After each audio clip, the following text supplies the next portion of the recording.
Welcome to the second day of our IAPA thesis presentations. My name is Patsy Lewis and I'm a senior fellow at the Watson Institute.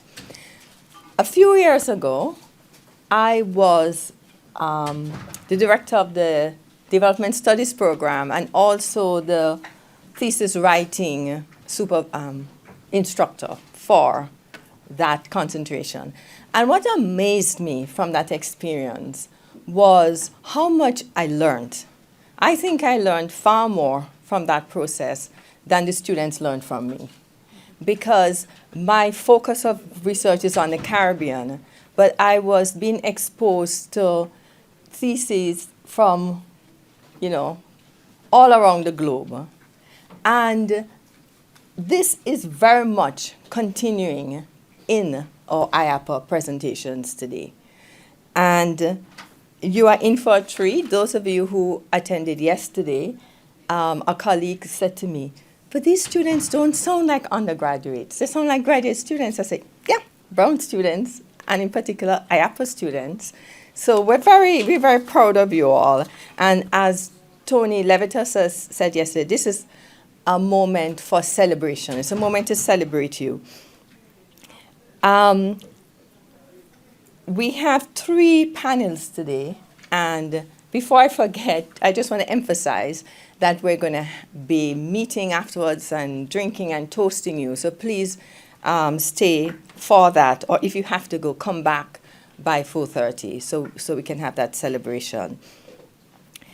I am chairing the first panel, and in keeping with the kind of global reach of our students, we are seeing development discussed from a number of different lenses, through road infrastructure, microcredit, U.S. aid policies, the climate crisis, across a range of geographical spaces: Peru, Central America, Kenya, Nigeria, and South Africa. So before I introduce our panelists, I just want to acknowledge all the people who helped them to reach this point today when we're sitting looking at you guys with awe and admiration and inspiration. Your thesis advisors, who were in the trenches with you, and probably sometimes wish they could crawl out. Your thesis writing instructors who are not always remembered, but who are very much part of that early formative semester when you're trying to craft your viable questions. Your concentration directors and track directors who have been part of your journey in at least 2 of your years here when you declared, and the administrators of the IAPA concentration who get all the kind of niggling questions, and have to keep you on track. And of course, your friends, fellow classmates, and your family. I'm hoping that, quite a few of you are here in the audience to toast their success. So, welcome everybody. And as I said, we're in for a treat. We have 4 presentations. Our first presenter is Johan Muta, The Rich Man's Road, the Indelible Mark of the Nairobi Expressway and the Modern Kenyan State's Approach to Development. And he'll be followed by Bianca Oriemo, Local Participation and Empowerment in International Development Cooperation, Interrogating the United States Agency for International Development's Locally Led Development Initiative.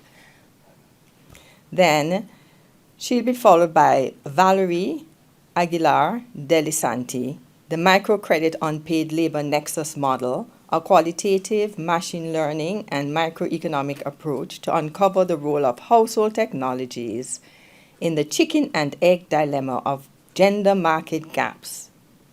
And our final panelist is Tucker Wilkie. But do they actually work? An investigation of the use of publicly issued green bonds in Africa. So each of our presenters has 10 to 12 minutes to present. And yesterday people were very disciplined, so I'm expecting the same today. I have a 5 minute flag for you guys, and then after that it's 0 and it's done. Okay? And after they present, we'll have questions. So thank you all for being here, and we'll start the ball rolling with Johan.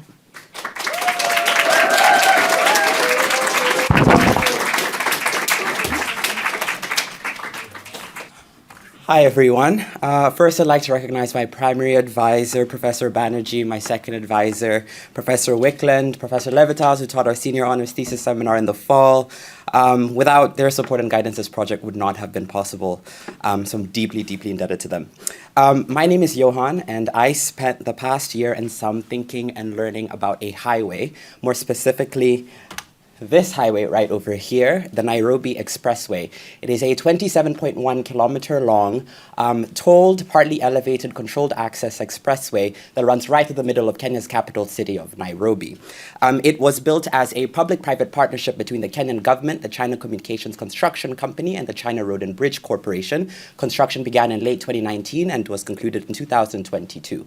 The arrangement that the Kenyan government got into with these Chinese corporations is that they would own the road for 27 years. They build, own, and operate the road for 27 years, collect tolls to recoup their investment, after which the road's ownership and operation will be transferred back to the Kenyan government, and is the first such project in the country. I'm Kenyan, and never before had I seen the Kenyan government so committed towards the completion of an infrastructure project. I saw the construction of this road firsthand, and the Kenyan government expected us to tolerate an increase in traffic jams caused by road closures, wanton destruction of trees, increases in air pollution, not to mention the fact that the road actually now serves as a physical barrier between two parts of the city, the western side, which is significantly wealthier than the eastern side. I expected that, for its novelty, the efforts to implement this project would be a lot more measured. But in truth, the project went full steam ahead despite massive public opposition to the project, as Kenyans didn't feel like we needed it. So I then began to wonder, why is this project being implemented in this way, and why? And what can it tell us about the way the modern Kenyan state approaches development? There's a paradox I identified in Kenya's approach to development that is embodied by this expressway. Only 20% of jobs are accessible within an hour of central Nairobi using the matatu system, which is the privately owned public mass transit system in Nairobi. But if you have a private vehicle, that number goes up to 90%. However, only 13% of residents of Nairobi commute by car, 40% primarily commute using the matatu system, and 45% primarily commute by walking. And 71% of pedestrians are actually from low-income households. The government articulated in Vision 2030, its national development blueprint, that it seeks to provide prosperity for all of its citizens by the year 2030. Despite this goal, the government prioritized construction of a toll road that primarily benefits an elite few who, one, own cars, and two, can afford to pay the tolls. As such, there's a disconnect between the modern state's aspirations, the visions of progress and modernity embodied and executed by Kenyan state officials, and the needs of the average Kenyan citizen, as investments in mass transit flounder, but investments in roads continue to prosper. It is these paradoxes and intrigues that lead me to ask the following research questions. My primary focus was in determining the motivating factors behind the decision-making of Kenyan elites and bureaucrats. Elites are now the president, high-ranking government officials that are usually appointed directly by the president, and bureaucrats are referred to as members of Kenya's civil service who usually transcend different political administration. Because at its core, I was trying to figure out why the Kenyan government decided to build this highway. I began by situating the expressway within a historical context. I analyzed primary and secondary documents about it and similar projects that preceded it, city master plans, government policy documents, and ultimately traced the events that led to the construction of this expressway. I find that while I and members of the public felt the project had come from left field, given how quickly it moved from conception to implementation, the ideas and policies used to justify the construction of this road can be traced back to the formation of independent Kenya in the 1960s, suggesting a strong continuity of vision across various political administrations. Various policy documents I encountered from this era to the present day demonstrate that the government has been thinking about enacting policies such as tolling, private sector involvement in road infrastructure for a very long time, and has even attempted to construct an expressway through the center of Nairobi, but has failed on 2 separate occasions. The government has also long believed that infrastructure is the primary engine of economic growth. Vision 2030, which I referred to earlier, explicitly states that investment in a nation's infrastructure will be given the highest priority. And there's no such absolute statement that is made anywhere inside that plan. So in this narrative, I identify points when elites and bureaucrats made decisions that impacted the final outcome of the expressway in relation to my main areas of interest. And I identify 3 decisions that I investigated further. First, the selection of the project partner. 2, the financing arrangement, tolling, and the bus rapid transit line, or lack thereof. And I'll get more into this a little bit later. I undertake my analysis of these 3 decisions by reviewing government policy documents, records of parliamentary proceedings, and reports issued by state agencies, as well as interviews with government officials. Firstly, on selecting the project partner. The partnership between the Kenyan government and CCC and CRBC is based on a high degree of trust. In an interview on national television, the former Minister for Transport revealed that the idea for this iteration of the project came as a result of a trip that they took to Beijing in early 2019.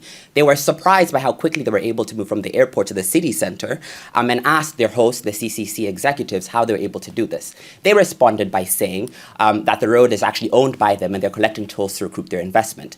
Kenyan state officials then asked if it was possible to do something similar in Nairobi, to which the executive responded, yes, we can actually, if we can do it if it is commercially feasible to do so.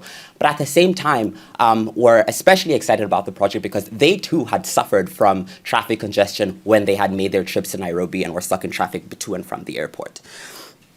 The former Minister for Transport did not acknowledge that previous attempts to construct the expressway had failed, but he does highlight how rapport between officials and executives, shared frustrations of traffic based on their lived experiences were driving forces, at least at the conception stage, that allowed this project to come into fruition. The project also largely reflects desires of elite Kenyans and foreign investors to create world-class infrastructure in Nairobi, but little consideration is given to alternative visions on how to resolve traffic congestion in the city. The decision to collect tolls on highways such as the expressway is primarily driven by the lack of funds to construct more roads within traditional funding arrangements. Political elites, as seen by this quote, appear to be more excited about the prospects of constructing new highways that resemble those found abroad, and bureaucrats view tolling as the best way to meet the government's ambitious road development agenda. Attempts to collect tolls on roads in Kenya in the recent past have met considerable public opposition, but of late, the government has been attempting to make a legal framework for tolling and create a justification for it that is more palatable to the public. Missing, however, in the documents that I reviewed is consideration of what happens if people don't pay tolls as toll roads are constructed countrywide, of the potential consequences of segmenting road users into those that can pay and those that can't, how non-vehicle owners figure into the government's transportation plans. These are crucial questions, but the government just doesn't appear to be thinking about them. The main consideration is, how do we get roads built in the first place? Everything else is an afterthought. The image there shows a rendering that was released by the China Road and Bridge Corporation prior to the launch of the expressway project. You'll know that it includes provisions for a bus rapid transit line, and if this was constructed, it would have been the only publicly operated mass transit system within Nairobi. As you might have guessed, it was never built. And what I inferred, or what I discovered in the process of researching this is, CRBC was primarily focused on developing the expressway as quickly as possible towards a high standard so that it could last an entire contract duration and that they would be able to collect tolls. Government bureaucrats were interested in getting the road built in the first place because that was the agenda that was given by the political elites, and the political elites wanted the road built. As such, there was nobody with a vested financial interest in constructing or getting the bus rapid transit lanes built. So the government really missed an opportunity here to construct a mass transit system that was affordable, accessible, and sustainable. And now with an increase in public-private partnership projects, which in order to be viable, a profit needs to be made by a private investor, projects such as mass transit lines, which might not have financial benefits, but do have socially beneficial benefits, are likely to continue to be sidelined. I'll conclude by leaving you all with this image. This is a mugumo. It is a fig tree, a sacred fig tree that is a landmark in Nairobi, and was perhaps, and I view it as a symbol to public opposition to the project, because the government wanted to tear down this tree in order to make way for the construction of the expressway. However, the protesters were successful. Where the road was built, and the road was built in an exclusionary manner, we've identified that. But I view this tree as a reminder of a Nairobi of yesteryear, and as a reminder of the power that is still held by Nairobi's residents. It was them who stood defiant in the face of government authorities to demand the tree remain standing. So as such, I think it may not be enough to simply expect the government to take their interests into account as politicians and bureaucrats determine a path forward for the country. I feel like they must demand to be listened to. Only then, perhaps, will the processes through which development policies in Kenya are crafted and implemented be inclusive, participatory, and reflective of the needs of all of its citizens. Thank you.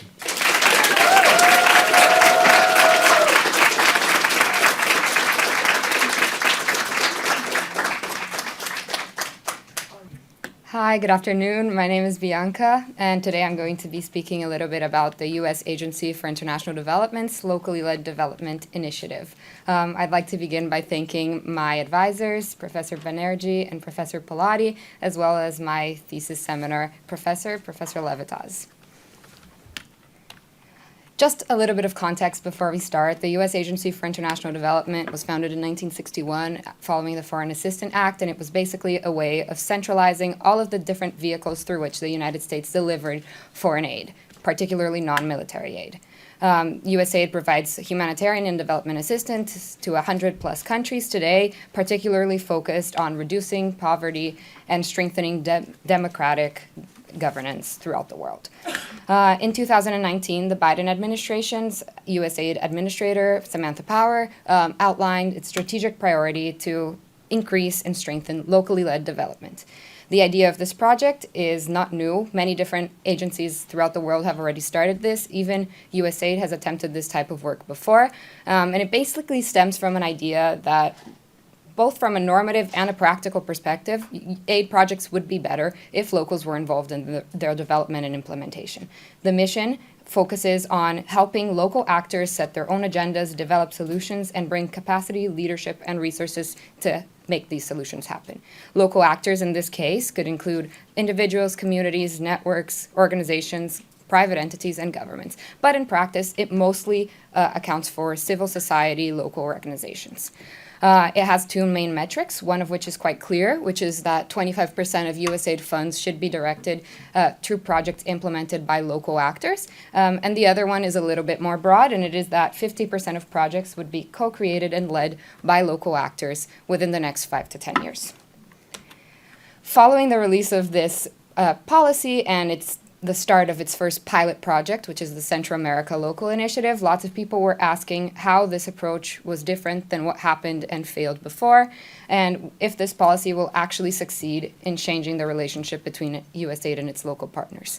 But since it's a very new program, there hasn't really been a large-scale investigation of the policy in both a theoretical and a practical sense, and that was my goal. I employed different methods of analyses in order to search for this answer. I started analyzing USAID as an institution throughout its history and its powers within the US government system. I then analyzed the idea of localization as it has been approached before and the challenges to its implementation. And then I analyzed the policy through primary and secondary documents and an analysis of the preliminary information we have in the case study, as well as interviews with people that have worked with USAID in this project before. Mostly, I found that USAID has fallen short in incorporating local leadership in its primary awards, instead opting for a sub-award funding strategy, which I will explain a little bit more further on.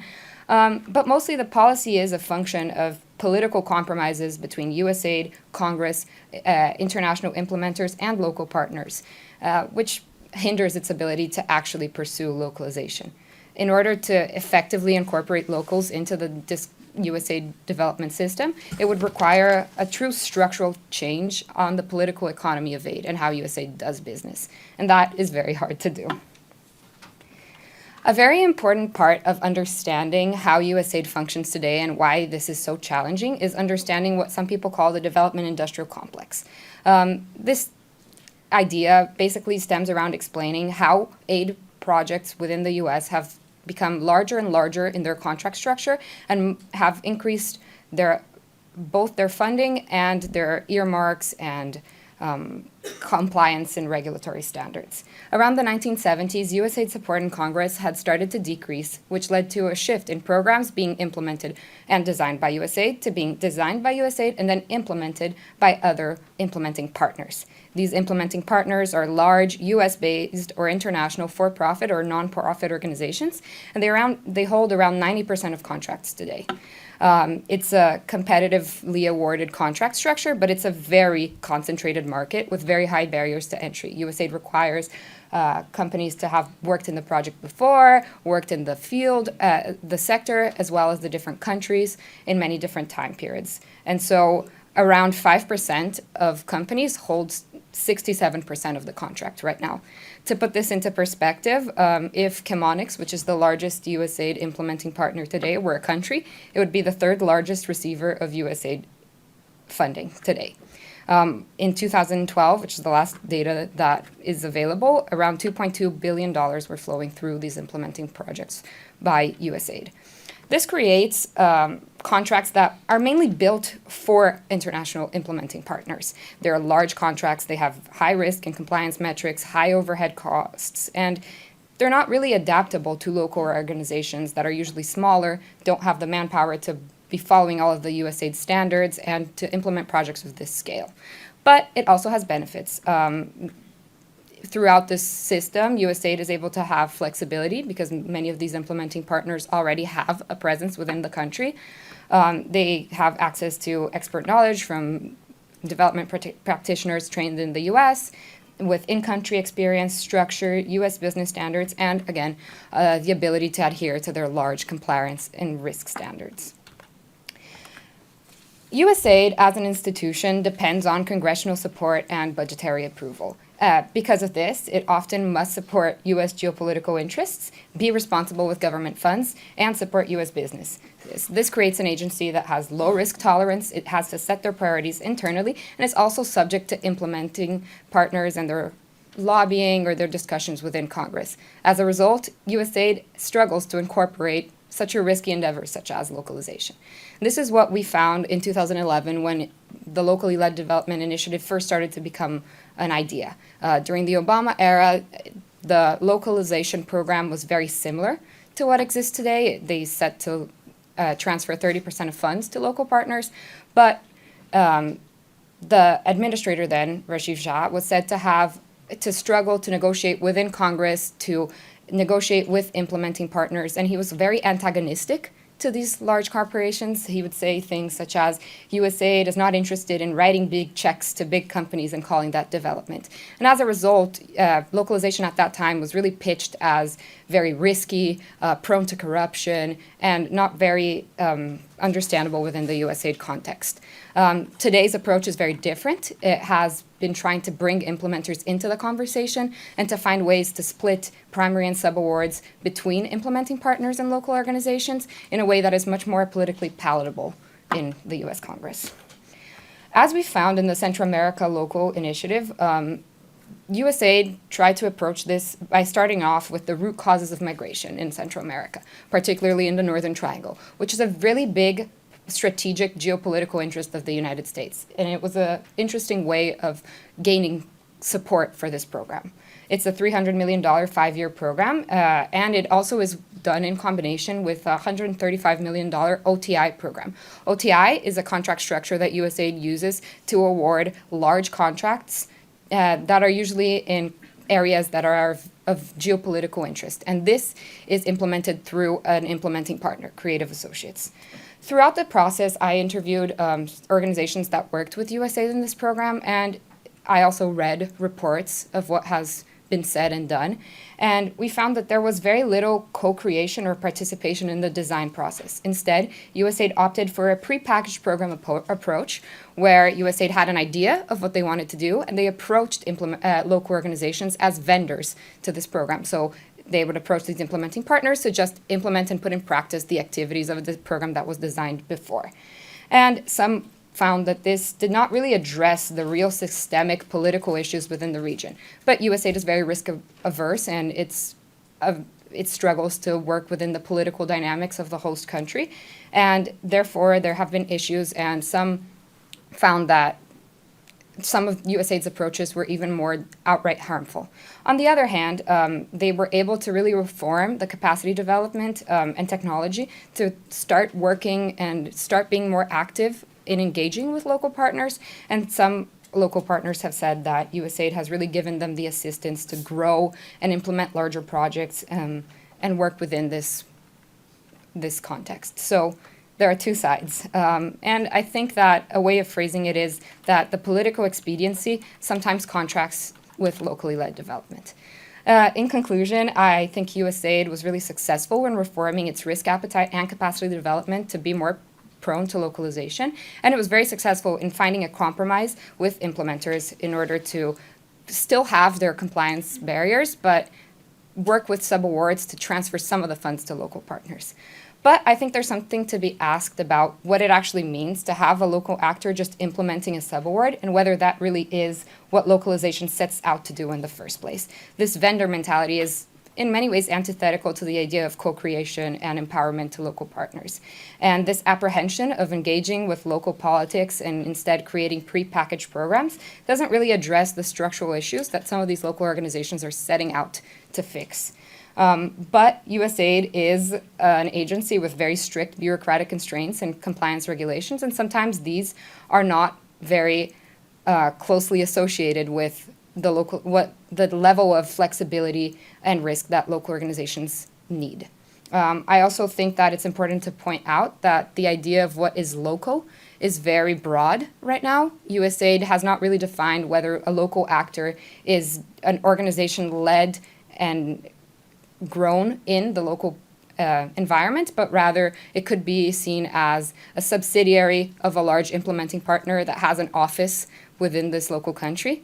And this changes the level and the metrics a lot. If you were only to take local grassroots organizations that started within the country, that would result to around only 5% of US funding being delivered through local organizations.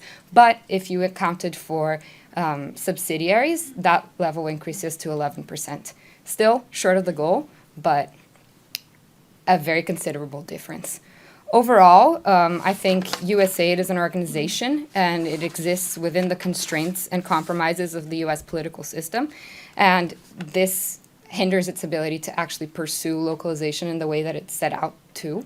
But there are many ways that it can try and be creative in its approaches to pursue this in the future.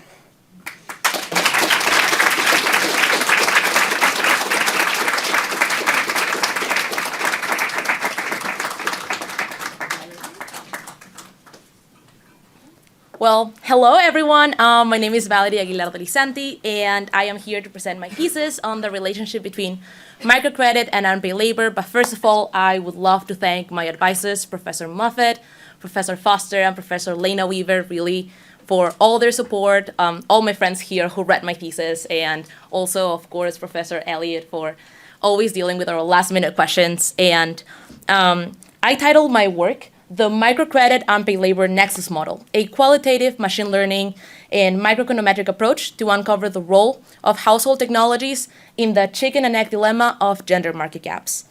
And if you really know me at all, you know that I am very willing to jump into a debate about feminist economics and international development, especially in my country, Peru. And it was really no wonder to my professors, friends, and even family that I decided to talk about this topic for my thesis. And before really diving into the specifics of my research, please let me paint the broader picture. Here we have a woman. Let's call her Anna. And she's a working mom who deals with having to work a paid job, but also something that Hochschild would call the burden of a second shift. And it is estimated that 75% of all unpaid labor around the world is carried out by women. And while the definition of unpaid labor varies across many different scholars, I use this term to refer to non-remunerated domestic activities. Around the world, women spend up to 10 times more hours than men in domestic and care work that is unpaid. If this was compensated at a regular rate, let's say a minimum wage, this would be around $11 trillion, which is, to give you an idea, about the GDP of Japan, Russia, Sweden, and Germany combined, or in private sector terms, the aggregated revenue of the top 50 companies in the world. And now that Mother's Day was this past Sunday, I want to point out the mothers get a 5 to 10% pay cut per child when they get one. And in the case of Anna, going back to this, if she wanted to start her own business, she would have way lower chances of getting approved for a traditional leverage credit just because she's a woman and a mother. And this paints a broader reality because as of 2021, 7 out of 10 women-owned businesses did not have access to traditional credit. This means around 1 billion women around the world with no access to financial services. And through the example of Anna, we can see two main things. First, there is a gendered unpaid labor problem. And second, there is a credit gap. And for us, it could be that it's isolated. However, for developing economists, we know that these are not isolated at all. We know that there is a relationship between these two problems. However, we don't really know the how. And as a result, I centered my thesis around this question, and I asked myself, what is the relationship between microcredit and unpaid labor for women, and what is the relationship within household technologies in this field? And here I define microcredit as the provision of small loans for those who would not be able to access credit otherwise. The existing literature in this field is limited, and it crafts the answer to this question in the form of a chicken or egg dilemma. Here, nobody really knows which one comes first, microcredit or unpaid labor. Some scholars say that it's first that microcredit reduces unpaid labor, while others say the unpaid labor actually is the one promoting access to credit. I call this the gender credit labor gap dilemma. In response to this scholarly gap, I developed the microcredit unpaid labor nexus model, in which I reconfigured the linkage between unpaid labor and microcredit. And here I use the role of household technologies to define this relationship. Here, household technologies, I refer to domestic time-saving appliances such as washing machines, ovens, blenders, etc. And I also create the household time-saving technology penetration rate to measure the penetration of these technologies in the household or in other settings. My argument, which was actually validated, explains that it doesn't really matter which one comes first, hence the chicken and egg rather than chicken or egg explanation. And because both microfinance and unpaid labor will be affecting women, and it really doesn't matter which one comes first, because both will end up creating a two-way feedback loop. The theoretical rationale behind this model, I use sense capability approach to uncover the underlying mechanisms of this relationship.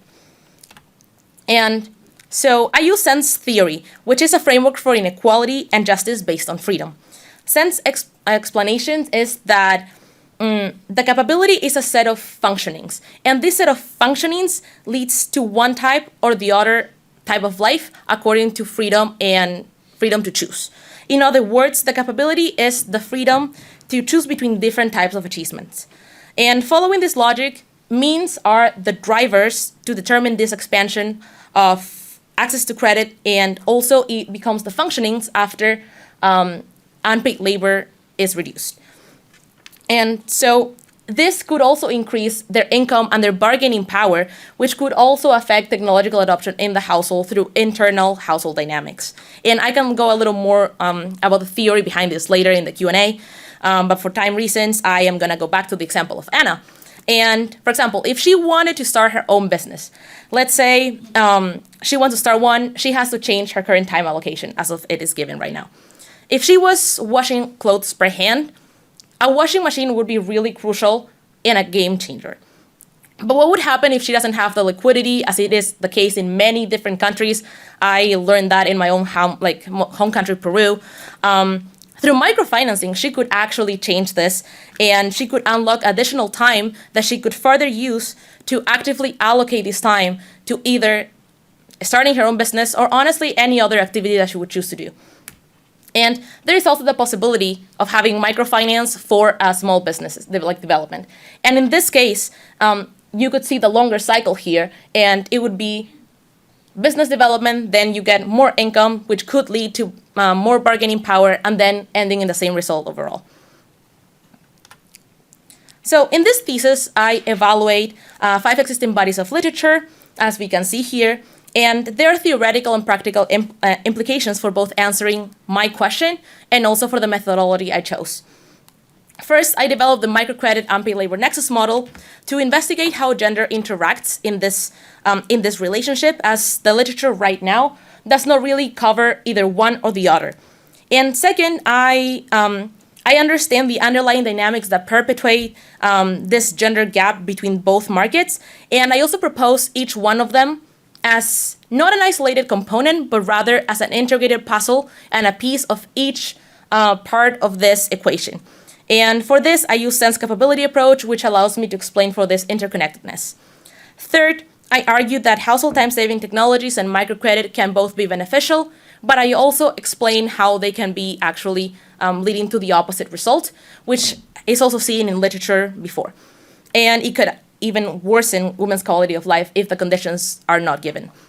And lastly, the presented model can help governments and development agencies to develop a more efficient and also integrated gender strategy that actually puts women in the center, because as of right now, it kind of seems that these components are isolated and different pieces of the puzzle, but women are really not being taken into consideration overall. And I am happy to go more into detail about the theory here later, about the implications and the limitations, etc. And so for my research design, I used a mixed methods analysis using three main components, and I validated the model through these three parts. First, I conducted an ethnographic research using interviews with microcredit recipients and academics and professionals in the field.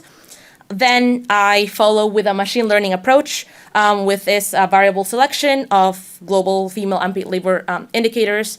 And then lastly, I undertook a macroeconometric analysis on the case study of Peru using household level data. For this part, this was probably one of my favorite parts so far. And it was because I conducted in-depth interviews with international academics in Washington, D.C., specialized workers, and also I got to actually meet women that got microcredit credits, and it was really fulfilling for me, but also it was really insightful because I got data and information that I would otherwise not get through quantitative data. And among the success stories of microfinance, there were a few key common denominators, and among those were social and business networks, the existence of financial knowledge about microloans, etc. And without these characteristics, microcredit was actually not reducing unpaid labor. Without them, it was actually doing the total opposite and increasing it. And here, I used my coding abilities from my other major, from CS Econ, and I used a machine learning approach. I used a lasso shrinkage technique to create a model that analyzed the effect of more than 1,200 indicators on female unpaid labor to validate what I already got from the interviews. And through this technique, I was able to see which of these variables were the most predictive of a significant effect in unpaid labor. And without this approach, it would really have been difficult to do this, given the time frame of this project. And finally, I covered a microcredit, a microeconometric analysis on the case of Peru, my home country, with more than 800,000 observations. I used the National Survey on Family Budgets, and I chose the case of Peru first because I understand the context, and second because Peru is actually the largest country with more microfinance loans in Latin America, which is also the most unequal region in the world. And my findings do corroborate three things. First, there's a positive relationship between microcredit and female labor force participation. There's a negative one between microcredit and unpaid labor, which means a reduction. And then there's a positive one between microcredit and domestic technological adoption. And the more controls you add, the better the model gets. And I actually ended up with an 87% accuracy. And so in conclusion, my results are significant and consistent with the two-way microcredit unpaid labor nexus model. It was validated. And in the OLS approach, it was able to explain 50% of the variation in unpaid labor. And microcredit was also able to account for 7% of the variation in the other one. And the triangulation of results from these three different approaches actually allowed me to be able to corroborate the findings and also compare them. And I think that made it very robust. However, one of the things that I emphasize in my thesis is that I actually wish that this model didn't exist. And it's because I would love for this to be a critical stepping stone to dismantling this gap. And the less problems we have in disparities in this gender market gaps around the world, the less this model would actually be working, because we would have less and less gaps in both the credit and labor gaps. So in the end, I hope you guys have some questions, and thank you so much for this.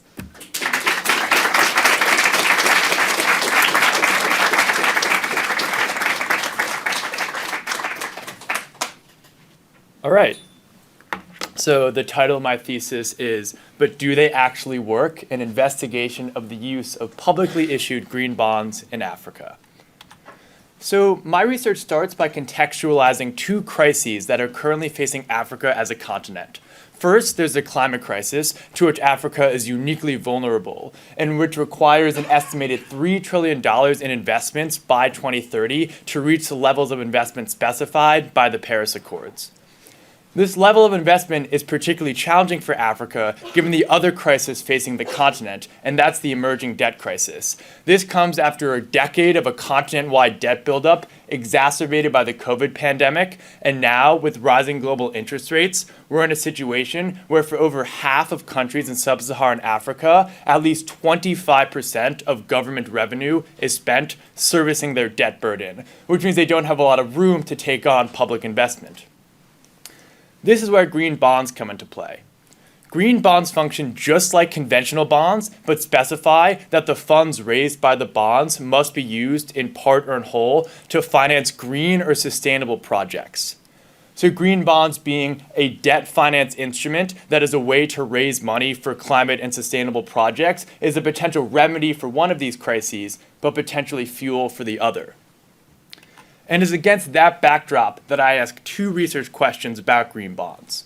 First, how do publicly issued green bonds impact the debt profile of issuing countries, and do they attract foreign direct investment, or FDI, to help attenuate that debt burden? I focus on foreign direct investment here for two reasons. First, since foreign direct investment is a way of accessing financing for sustainable development that is not dependent on increasing the amount of debt in a country, which makes it particularly important during the debt crisis. But second, there's actually evidence that a higher amount of FDI in a country can decrease the recessionary risk stemming from a debt crisis, because foreign investors are not dependent on the domestic country's banking system. So if green bonds could catalyze increased foreign direct investment to the country in which they're issued, that would go a long way in terms of justifying their issuance given the debt burden they impose. To test this, I conduct a quantitative analysis looking at the relationship between green bond issuance and FDI inflows to that country. I pair this with a qualitative analysis conducting two case studies of green bond issuance in Africa. And I do that to ask another question: how effective are green bonds at mobilizing resources for the completion of sustainable projects? So starting with the quantitative analysis, I propose three mechanisms through which green bond issuance within a country could impact FDI inflows to that country. First, there could be a signaling effect whereby issuing more green bonds signals to investors that the country is committed to climate and sustainable investing, which may make it attractive to ESG-focused investors. Second, there's the potential for green bonds to increase a country's share of productive infrastructure, since green bond projects often include solar plants or wind farms or public transportation, all of which are important for corporations to actually run their businesses, thereby making the country more attractive to foreign investors. Third, green bonds could actually decrease a country's share of FDI because they increase a country's amount of debt, and investors may perceive a higher amount of debt in a country as indicative of a more volatile economic situation, thereby disincentivizing investment. To test these mechanisms, I use a linear equation model, with my independent variable of interest being the total dollar amount of green bonds issued in a country in a given year. And then my main dependent variable of interest is FDI inflows to that country 1, 2, and 3 years after the green bonds have been issued. And I have that gap to account for the fact that there might be a delay in between when a country issues its green bonds and when they can finish the productive infrastructure that would attract FDI. In terms of results, I find no evidence of a statistically significant relationship between green bond issuance and FDI inflows. And FDI is very hard to model, so I certainly have limitations with my research, but I would hope that if there was a particularly strong signal, I'd be able to pick it up. I find no evidence of such a signal, and whatever true relationship exists between FDI and green bonds, it appears to be pretty small. So given that, I think we have two questions to keep in mind as we move to the qualitative section. First, why is this the case? Why don't we find any relationship here? And second, given that green bonds increase the amount of debt a country has and don't seem to attract FDI to help offset that debt, in order to justify their issuance from a policy perspective, we would hope to see some pretty robust impacts of green bonds on the ground. Unfortunately, moving towards my case studies and qualitative analysis, we do not see those kinds of impacts. So starting with Nigeria, which issued one sovereign bond in 2017 and one sovereign bond in 2019. And these bonds funded over 26 different projects across a host of different fields. But overall, the track record of project implementation is pretty poor. Overall, the projects were beset by a lack of transparency on the part of the government in terms of reporting of proceeds or disclosure of project progress. There was also an evidence of misallocation of funds, as certain agencies reported receiving less funding than was specified by the bond, which suggests the possibility of corruption on behalf of the government. And at the end of the day, there was a basic lack of accountability and rigorous project planning on the individual project level. And these factors combine to mean that the vast majority of projects funded by the bond remain either unfinished, have been totally abandoned, or are operating well below their capacity that they're supposed to.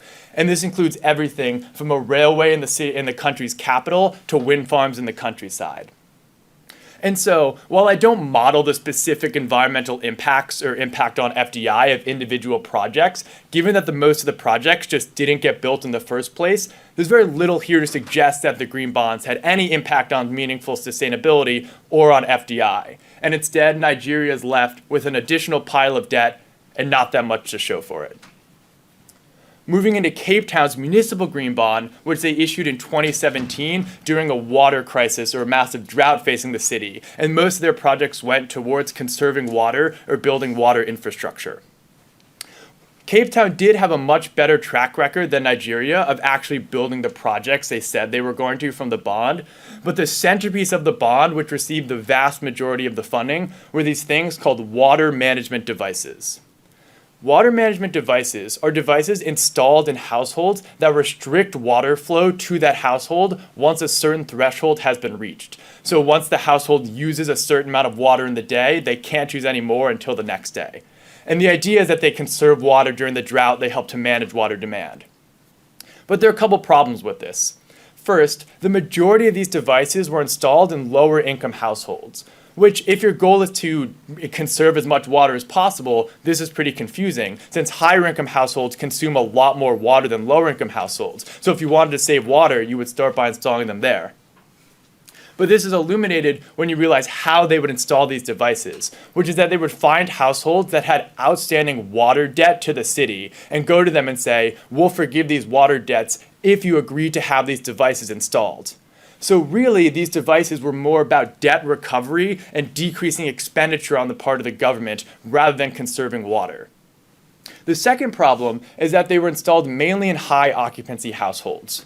This presents an issue because per the South African Constitution, every single citizen is guaranteed a certain amount of free basic water to use every day.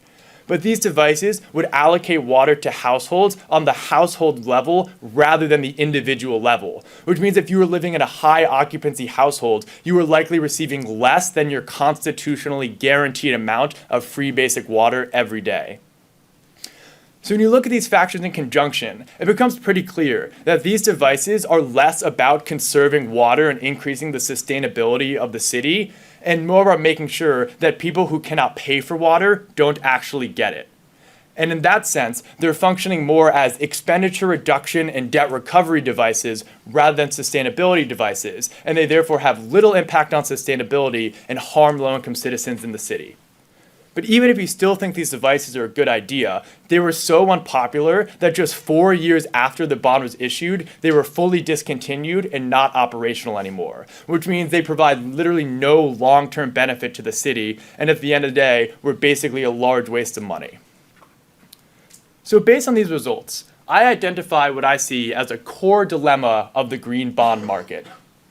This starts from the basic premise that investors of green bonds, like all investors, care first and foremost about receiving a profit on their investment. Everything else is secondary. This creates two possibilities. First, we can structure green bonds such that the delivery of profit to investors is not tied to the actual completion of the projects on the ground. If we do that, we're likely to see a lot more of what we saw in Nigeria, which is that the government is not actually compelled or held accountable to build the projects, since investors don't care if they get built, and therefore we might just see poor project implementation and little impact on sustainability, so without much benefit from the bonds. The other option is to structure the bonds in such a way that the profitability of the bonds delivered to investors is actually dependent on the successful completion of the projects. But if we do that, we'll see a lot more of what we saw in Cape Town. As while they didn't do this explicitly, it's clear that their bonds were designed in such a way to prioritize revenue generation and debt recovery. And if we structure green bond projects to have to deliver a profit or cut government expenditure, we're likely going to see projects designed a lot more about raising revenue instead of maintaining actual meaningful progress towards sustainability. And we're likely to see a lot of projects that are crowding out low-income citizens from actually accessing the benefits of those projects. And while there are certainly ways that we could adjust green bonds or adapt their structure to help mitigate these harms, at the end of the day, I think this is a pretty core dilemma of the green bond market. And when you consider the current debt crisis facing Africa that green bonds contribute to, the fact that they don't seem to attract additional foreign direct investment in order to offset that debt burden, and they're beset by this core dilemma that really hamstrings the amount of impact they can have on the environment and their nefarious impacts on lower income citizens, I think the utility of green bonds as policy instruments in the current moment is pretty heavily in doubt. Thank you.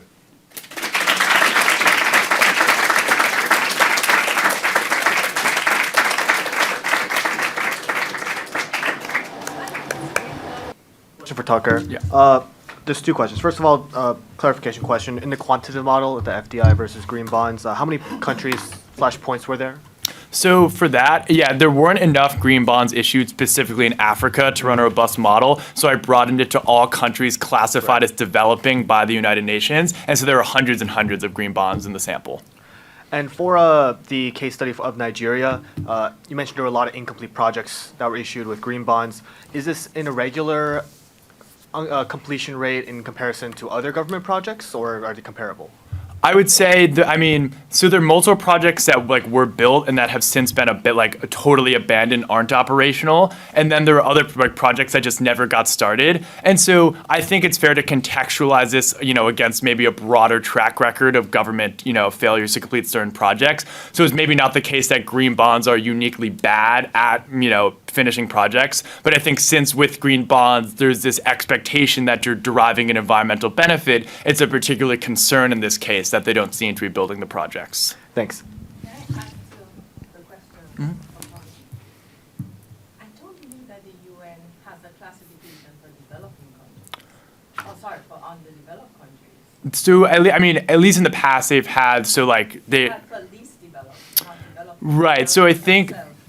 Right, so they over time have had multiple different classifications, and so based on the years of the available data for green bonds, I think in more recent years the UN has moved from a binary of developing versus developed to this more scalar mechanism. But based on the years in which the data pool I was using made sense, that was when they were still using the developed versus developing classification. And a further question, we move on. I'm sorry. Yeah. But is this on?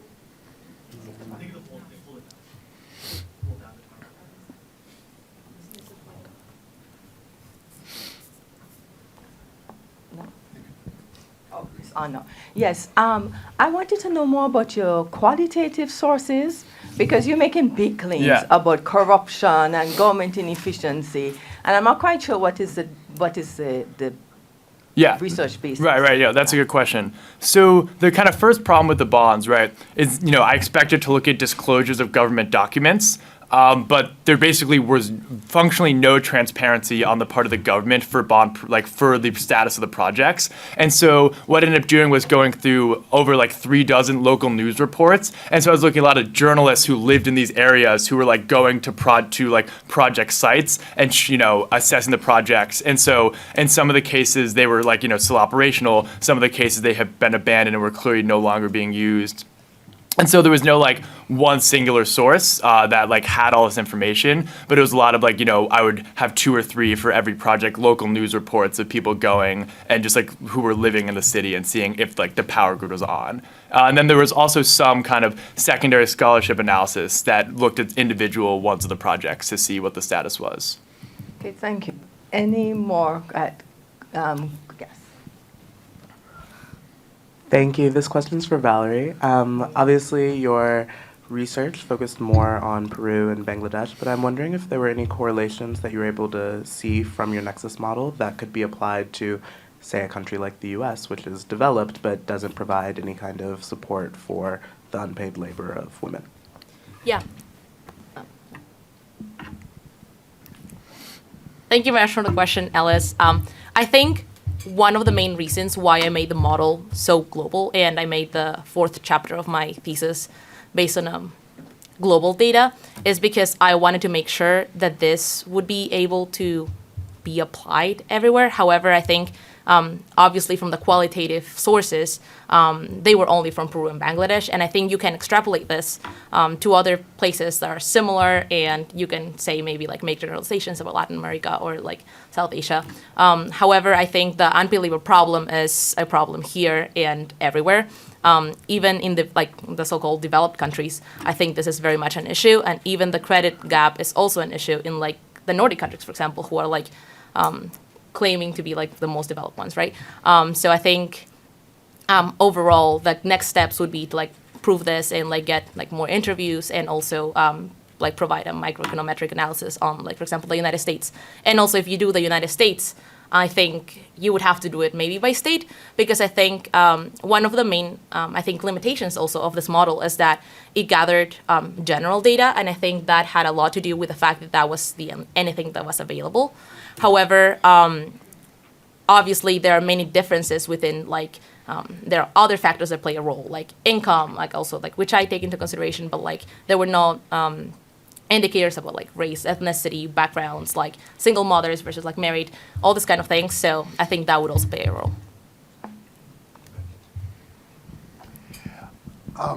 Great job, everybody. Bianca, I have a question for you. You laid out a very interesting picture of AID and Samantha Power's vision for transforming the way the agency is run. And I like the emphasis you put on it's creative, and it opens up opportunities for creative and a much more stronger local voice in the countries. So it does turn around the bureaucracy, redefine AID's approach, which, as you pointed out, is a real challenge.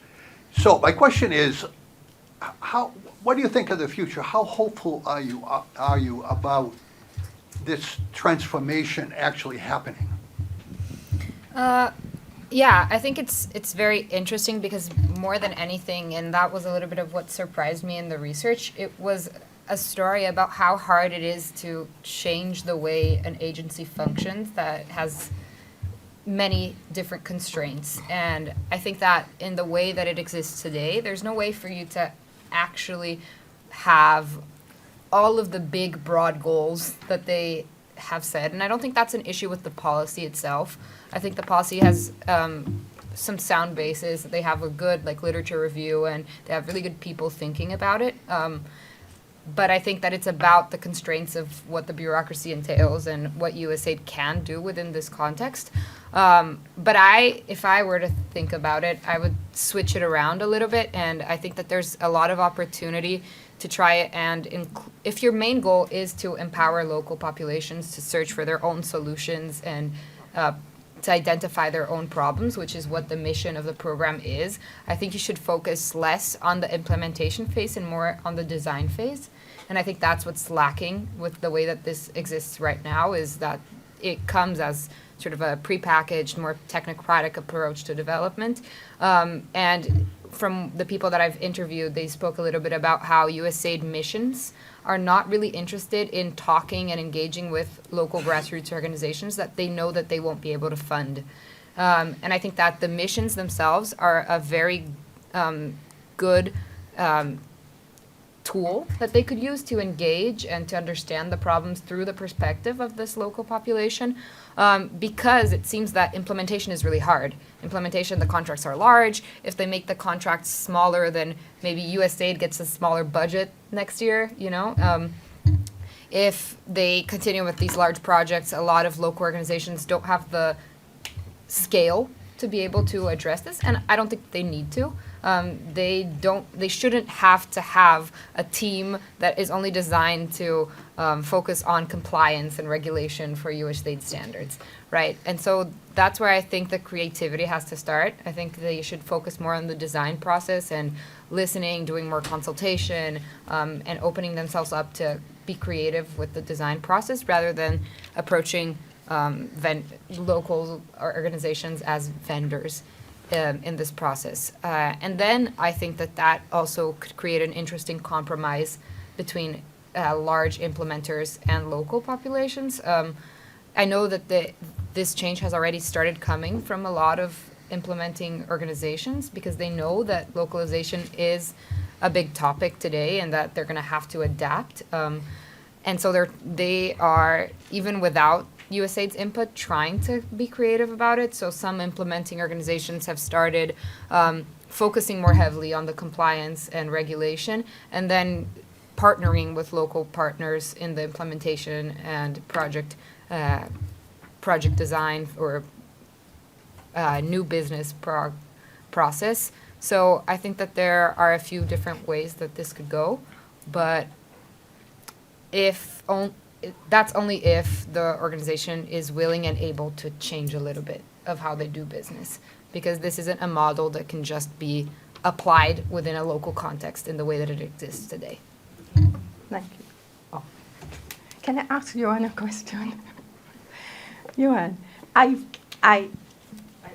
then Dr. Augusto, I'm really glad that you have gone back in looking at the infrastructural project and Chinese engagement, the road building project, to the start of the development project, to the start of independence. Because we often think of China as doing all these projects over Latin America, the Caribbean, and Africa, without seeing that as part of a broader process. So for example, in Jamaica, there's a French company that was building roads, and it's when they went bankrupt that a Chinese company came to fill in. But the real question I have is, what does it say about development and the vision of development if it's the same vision of development that the Nigerian government is using, and one can see the Jamaican government, in the prioritizing of roads and big infrastructural projects with all of the inherent social inequalities, for example, and environmental challenges? How does development policy get made and transformed over time? Because it seems to me that what you are doing invites that kind of reflection. So I want your response to this, but I just want to make a comment for Bianca.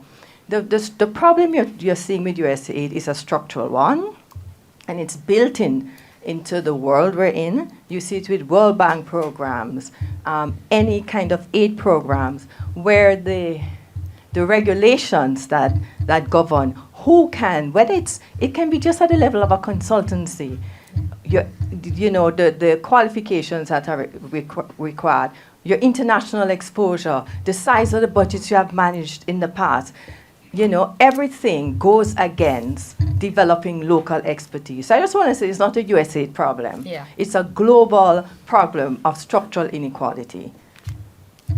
Johan. Yeah, that's a great question, and it has pretty much been something that I was grappling with, I think, throughout the entire project, is who are the actors and who are the decision makers and what are their motivating factors. And I think in my presentation, I focused primarily on elites and I focused on bureaucrats as well.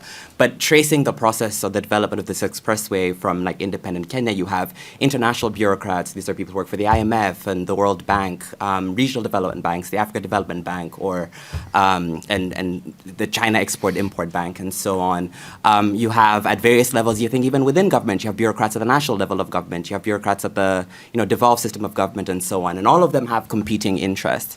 And in a development policy or in a development project, per se, in these large infrastructure projects, a big debate in the literature is that who is exerting influence over the development of these projects. So some people say, it's external actors because you're the ones that have the funding and they're the ones that are giving the money to fund these projects, like just the World Bank. Others say, actually, no, it's internal actors that have significantly more leverage, and those who are on that side say perhaps even arguing that it's the external actors that have more influence over these projects removes the agency of, the president of Kenya or the minister for transport in Kenya in deciding how these projects get built.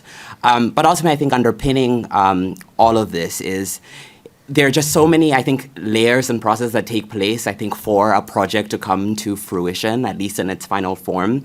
And in countries like Kenya, in countries like Jamaica, or perhaps even Nigeria that we speak of as quote-unquote developing countries, ultimately, it's who's at the table when these decisions are being made. And at the end of the day, I think when I saw in this project, it is, political elites, political bureaucrats who are making decisions based off of their vision for what they want to see or how they want to live well or move freely, I think, within the country, hence the emphasis on roads. But I think another interesting angle as well is this belief of roads as a sort of unequivocal good thing for society isn't just necessarily propagated by people at these high levels of government. It appears to have proliferated across society. So in the case of Kenya during the colonial times, every man over the age of 15 had to wear what was called a kipande, which was like an ID card. It was a metal plate that was hung around the neck that had the name of the person and the name of their employer. And it was intended to ensure that people would not desert their employment. But it was ultimately used to harass by police officers, to harass people because they would look at it and wonder, where are you going? Because you live here, your work is here, what else are you doing? So when independence comes about and cars and vehicles, which were primarily a preserve of the elite at the time, so wealthy white Europeans and wealthier Africans, and accessing a car and being able to be mobile in that way and just owning one was revolutionary. It wasn't just, like a status symbol. It was, a stamp against a legacy of dispossession and immobilization. And that continues until today, where you see that owning a car or having a car is something that people aspire towards. In like the 80s and in the 90s, the African Union came together to the 60s, came together and introduced the Trans-African Highway Project, which was a network of highways that was supposed to connect every single country in Africa. That, in part, stems from this history or this legacy of dispossession. So, looking at it, in the present day and saying, gosh, but there are all of these ways that you can make road building more accessible, but at the same time, road building is embroiled in this like legacy of, there's like a trauma associated with it on a national level. It's difficult to see, I think, in my perspective, how you can disentangle these two things and get people, even convince people to say, actually, no, you should be riding a bicycle to work, or when they see like the president driving around with a motorcade of 20 cars or something, or when for a birthday gift or a wedding gift, someone is being given a car and that's celebrated in society, it's very difficult to say or execute an alternative vision in such a case. Okay, I think we probably don't have time for me to pose the question that I wanted to pose to all of you. Oh, do you? When's the next one? Okay, good. All right. That's why we restricted them to 12 minutes. So we could have. I had a couple of things that were comments, and then I have a question that I wanted to ask you all to ask each other or to think about. And the first one was the first comment is to Johan, and I wanted to say that when you began and you said BRT, my mind went back to, I don't know if you remember, but we looked at the BRT in Johannesburg in the class, Science and Technology Policy.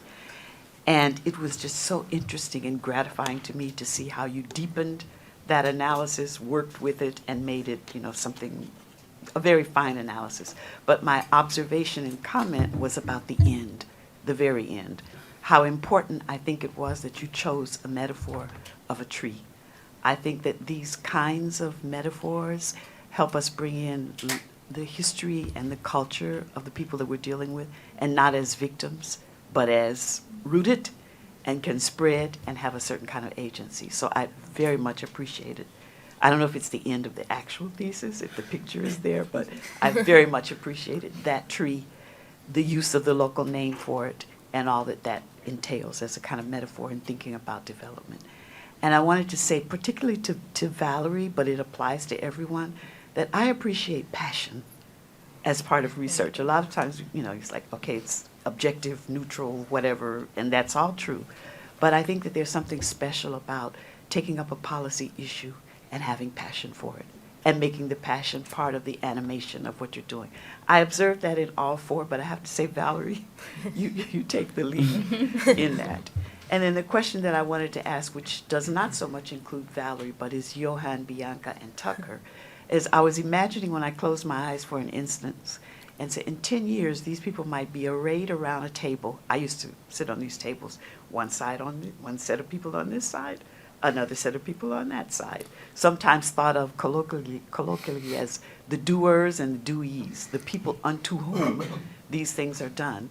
And I was wondering, you know, listening, more or less your projects are in a kind of conversation, although not directly so, but there are some threads there. And I was wondering, you know, like 10 years from now, if you found yourselves still in this, you know, on this trail, and not necessarily, I mean, representing who you chose to represent, are there through threads or questions that each of you, from listening to the others, whichever one of the others, that arise in your mind as a kind of, this is a threading question that runs through this factor, this question of external actors, internal agency, and so forth. What did you get? You didn't have that much time, but did you get anything that arose from listening to the other two presentations that you think is cross-cutting? And if you think, like 10 years from now, I'm going to be sitting across from Bianca or Johan or Tucker, and I'll have this in mind. I think maybe I can start. I need to formulate this a little bit, but is this on? Can everybody hear me? I started thinking about USAID and USAID long before I came to Brown. Like my first research project that I ever did in a long form way was in high school, and it was about USAID's participation in my own country in Brazilian education system. And here I am 4 years later still thinking about the ways that they relate to the recipients of their aid and who is asking the questions. And I think as we start to think about different types of aid delivery and what was brought a little bit about with all of the presentations, mainly Tucker and Johan, about different ways that countries communicate and deliver foreign aid to each other's. Beyond USAID, I think that there are some questions to be asked about what development looks like and who creates these images of what is a developed nation. I was thinking a lot about that while you were presenting. And I remember when we started our seminar, you used to talk about like this idea that the roads represented of what it means to be modern and developed. And that's something that we have also in my own country. Like our capital was built in the 60s because it was this view of what a modern country was supposed to be and what it was supposed to represent. And I think that there's something to be said about these images and about these standards. And so I'd ask them 10 years from now, I guess, who makes these standards, who sets creates our imaginary of what it means to be developed, and where is the power in that? I think from both of your presentations, yourself as well, Valerie, I think for me, I was thinking a lot about metrics and how we measure things like growth and how we measure things like development. In my project, continuously in government policy documents, it's this fixation on economic growth, growing quickly, increasing GDP, and so on. Like these were the primary metrics that I think were being used. But then you take a step back and you try to think, if you say, okay, we want to do this because we want to increase GDP, what does that actually mean, right? Because if you're increasing GDP, you're increasing the total economic growth produced, I think, inside a country. At least that's what that's what it stands for. But it doesn't tell you anything about its distribution. It doesn't tell you about who is making this growth. It doesn't tell you about where it's going. And for, I think, this particular project, when I was thinking about, what the government is saying, increased gross domestic product, that primarily benefits those ones who are, the owners of factories, the people who are wealthy, and the people who, would have the means to be able to move quickly. So when you look at, the quotes that were said by members of parliament, there's this fixation about, we want to move fast, want to move vehicles from point A to point B, and we should be able to do it if we are able to pay for it, with little consideration of, those who are left behind or are not included as part of that conversation. And metrics such as those don't include people who aren't part of that group. So when we're thinking about, reformulating, or 10 years from now, if we're sitting on either side of the table, I will be thinking about, okay, what it is that you want, how it is that you're measuring it, and how does that metric exclude others, who is part of it, who is marginalized by it. Because it's just so important in conversations that we're having. Everyone is thinking about, how do we measure this in some way, shape, or form? And perhaps, that might involve either changing the way we frame growth or we frame advancement. One thing I was talking about with one of my advisors is, I refer to a lot of progress and modernity and so on. But in truth, when we're saying, similar to what you were saying, when we're saying something is becoming modern, truthfully, what you're actually saying is something is becoming like something else, which I think is modern. So if I'm saying, I'm the president of the Minister for Transport would come out in speeches and say, look at this road that I have built. Is this New York or is it London? No, it's actually Nairobi. And these are things that they were saying publicly. And people are saying, hey, it's great. So things like that are probably stuff that I will continue to think about for a long time. Yeah. Yeah, this is an awesome question, and definitely both great answers. So if we're thinking about Bianca's answer being about visions of development, then Johan's being about metrics, I think I'm going to think a lot about power at this table, right? And whose interests are being represented in this thing called development, and who's not at the table, right? If we're imagining this discussion, I think, if we're thinking about different seats at the table. So from Bianca's thesis, I'm thinking about USAID's seat at the table, and why are what are their interests being represented? How are we designing development policies to benefit them? And from Johan's thesis, I'm thinking about political elites at the table, and how are development policies being designed to reflect and enhance their interests. And then for mine, I'm thinking about these kind of international asset managers, the kind of BlackRocks of the world, and why are they at this table? Who elected the bankers, and why are we designing development policies to benefit them? And so I think, thinking about understanding different visions or metrics of development and what kind of power structure interests that they're likely to represent. And I think just as important as thinking about who's at this table in 10 years is which interests aren't at this table in 10 years. And that's why I think the kind of end of Johan's presentation with the tree metaphor, and the connecting it back to the interests on the ground is so crucial, because I think, it's individual people at the end of the day who are least likely to be at this table. Valerie, the floor is yours. Well, this is not really about my specific topic. I think one of the things that this question really made me think about was when microcredit is implemented, a lot of the times we think about microcredit from organizations like USAID, the World Bank, IMF, and this kind of situations. However, actually, my machine learning model showed that the most effective ones were savings-led organizations by the local communities. So that was really interesting, because it also makes me think that when these big programs are implemented, you were talking about USAID and how locals are not really being included in the picture. I think sometimes we also forget that women are the ones that should be in the center of the picture, and that's just not really happening. The people developing these policies sometimes, most of the times, are not women.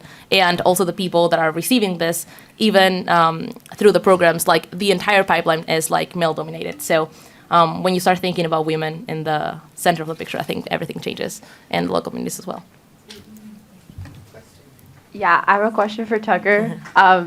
First of all, your presentation was really good, and I especially really liked the section about case studies. I think it's so important to consider how policies impact people from the perspective of like the people who are living in these cities. I think it's really cool that you read articles and journal entries from like people who went to these sites to see what was going on from journalists who are from these places. And I guess one of my question is like related to that, and then also related to how you mentioned that the water management system was like shut down after a few years because it was so unpopular, which makes sense. I'm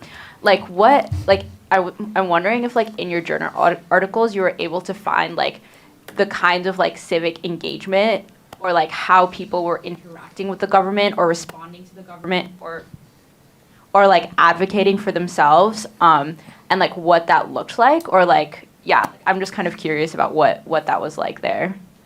Yeah, so that's a really good question. So I think kind of top level, right, there was initially a lack of consideration for, individual people when these policies were being designed, which is how you get water management devices in the first place. And so I think it was, reading local articles, it was a lot of kind of, I would say like individual or like small kind of subversive things that were said about these, about the different devices. So there's one example where I forget what the exact word was, but it was a translation of the word tortoises, and that's what the residents would call water management devices because you couldn't see inside them. So another reason why they're problematic is that you couldn't see how much water you had in a day left, and you couldn't see if it was broken and leaking, depriving you of your basic water. And so those are two problems. And so as a way of kind of like subverting or joking about how ineffective and silly these devices all are, they were called them tortoises because they couldn't see inside. And so I think it was kind of through that kind of like somewhat organic groundswell of local subversion, recognizing that these are bad policies and starting to critique them on a broader level that intersected, I think, with once the drought kind of ended and there seemed to be less of a urgent need for these devices that they were able to be discontinued. So I think you definitely saw, it wasn't just like by any means like scholars coming in and noticing these devices were bad and critiquing them. Like it was people on the ground noticing these flaws with the devices, and it was them scholars who kind of hopefully like listened to them and built these critiques.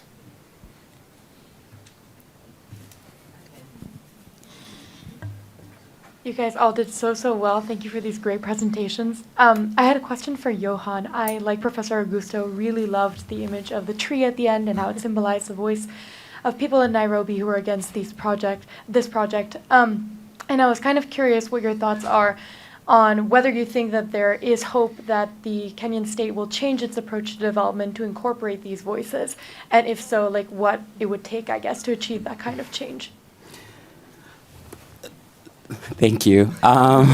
The short answer, to be honest, is I don't think so, not for the foreseeable future. I mean, given the challenges the Kenyan government is currently facing, the debt crisis that Tucker talked about, a new administration has come into power and is pretty much dead set on pursuing public-private partnership projects to complete the last leg of Vision 2030.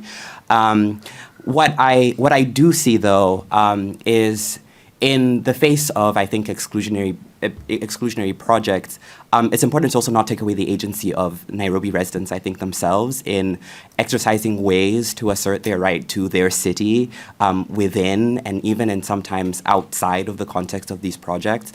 Like one example is the matatu system, which I was talking about earlier, essentially emerged because there was the lack of a publicly operated mass transit system. So people came together and created and turned these 14-seater vans and buses and put them on routes, and that is the public transport in Nairobi. And when the expressway came about, they saw a business opportunity and said, why don't we put buses on a route from the expressway, which runs from the airport to the north of the city, one, they'd be able to make money, and two, people who don't own cars would be able to use them. And they were successful for some time until an accident happened and the government banned them from using the road for about a year. And I think continues to this day, and I was reading news reports the other day that maybe the Minister of Transport was going to alleviate it. So I think what we'll see now, or what I foresee, is some way, and hopefully if I'm able to continue working on this project, is to see, one, in the face of the changes brought about by this expressway, how have Nairobi residents found ways to either capitalize on it, or I guess exercise new alternative forms of resistance in the face of such an exclusionary project, how they're doing so, how these buses are operating now, any changes brought about to the mass transit system as a result of this project, or if perhaps there's perhaps even a more concerted effort among citizens to advocate for increased facilities for non-motorized transport, as an example. Because it's coming to a point now where like these exclusionary policies are actively like killing people, because prioritizing cars is now, like the latest study came out, 66% of traffic fatalities in Nairobi are pedestrians. So pursuing these policies is actively harming Nairobi's urban majority, and I feel like it will come to a point where, you know, push comes to shove and something has to give, and I think it will definitely have to be coming from Nairobi's urban poor.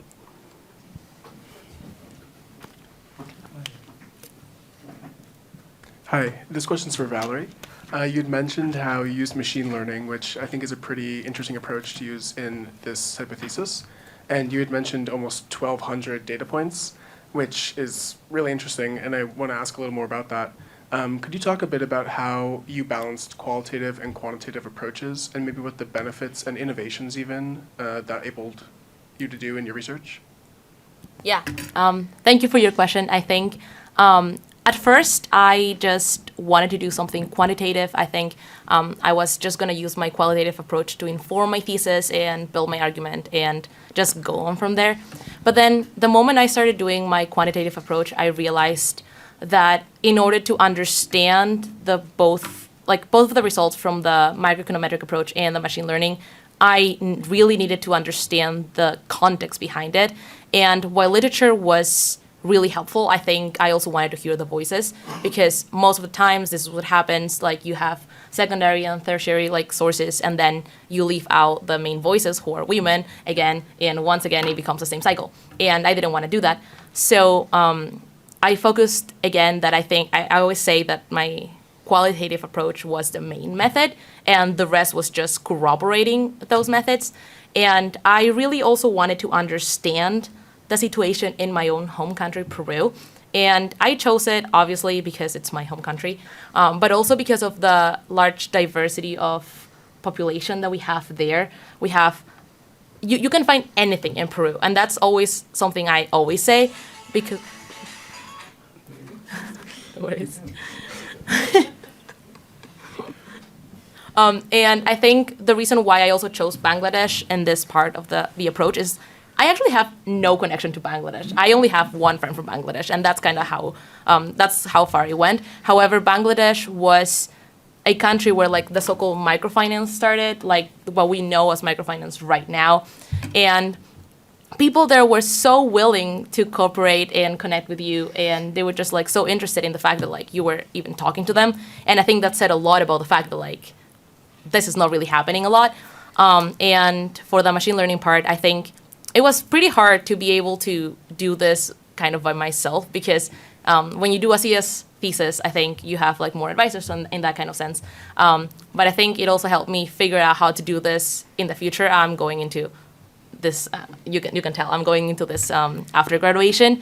And I don't think I'm going to have this kind of support because I'm going directly into the international development field. So I have to figure it out by myself. So at least now I already figured it out. So yeah. Any more questions?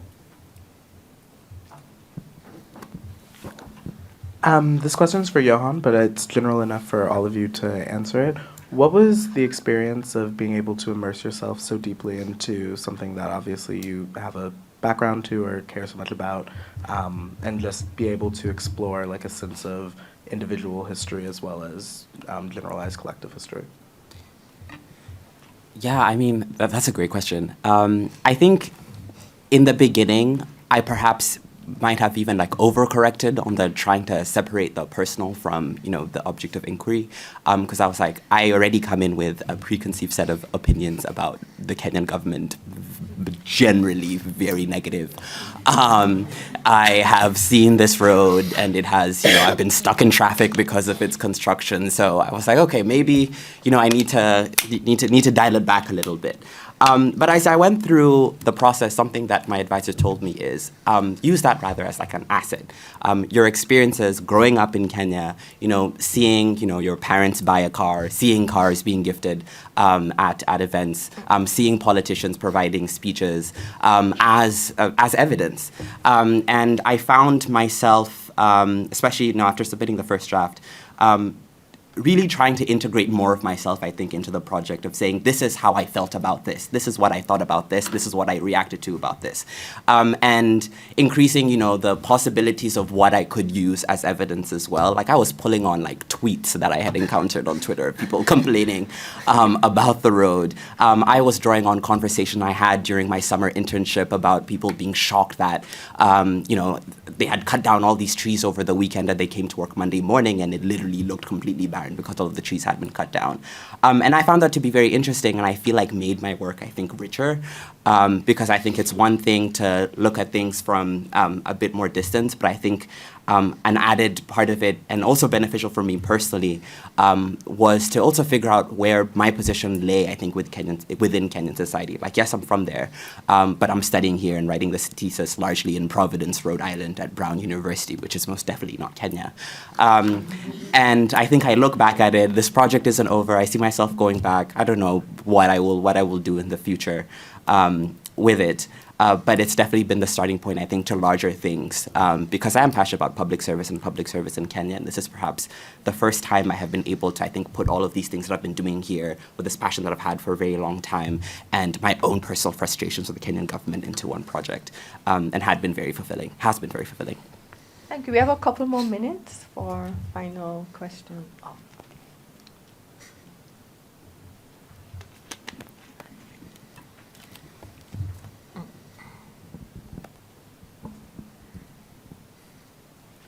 Do I hold this? Oh, okay.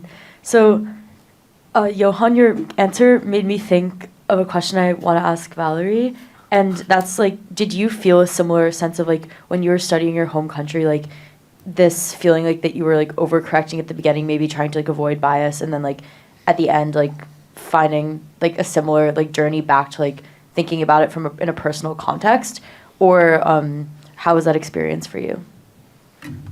Yeah, thank you for the question. I think this is all the time when I was writing this thesis, I was asking myself the positionality I had in Peru, and also having gone to an international German school, like having had a different background. Like, I think all of these things really always were in the back of my mind when I was writing the thesis, and I had it especially come out when I was doing the qualitative analysis, because when I was talking to all of these different people, I think a lot of the times I saw parts of myself, but I also could not relate at all to some of the experiences that these women had, even though they were from my own country, and sometimes from my same city, Lima.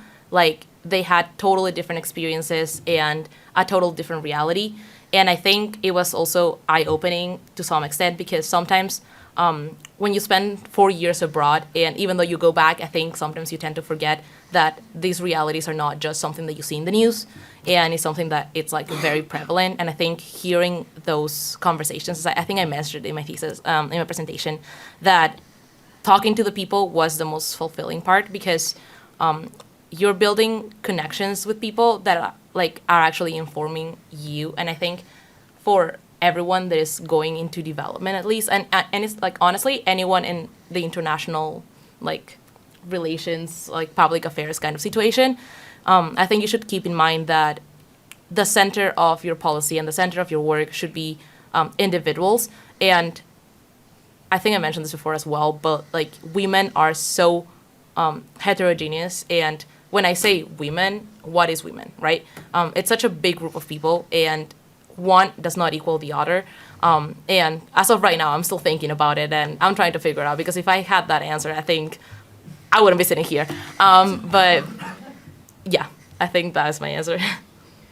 Okay, well, thank you very much. You have taken us around the world.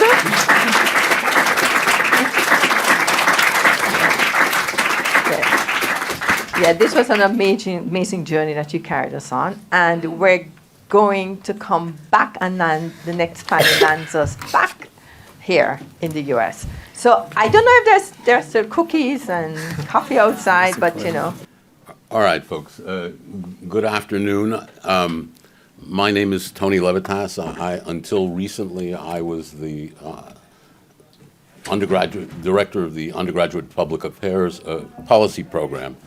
These 4 students are the last iteration of the public policy program, as it happens. I know their work well. All of them were in my thesis class. The work you'll hear this afternoon, I think, will impress you deeply for its concern with long-standing and not so long-standing dilemmas in American public policy.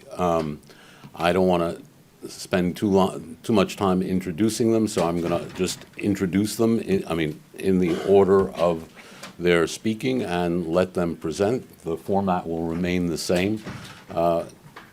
Each will present for 10 to 12 minutes, and then we'll have a collective Q&A afterwards. So with that, let me invite up to the podium Naila Tukba, who's wrote a thesis on an analysis of how K-12 educational experience affect Black women in higher education.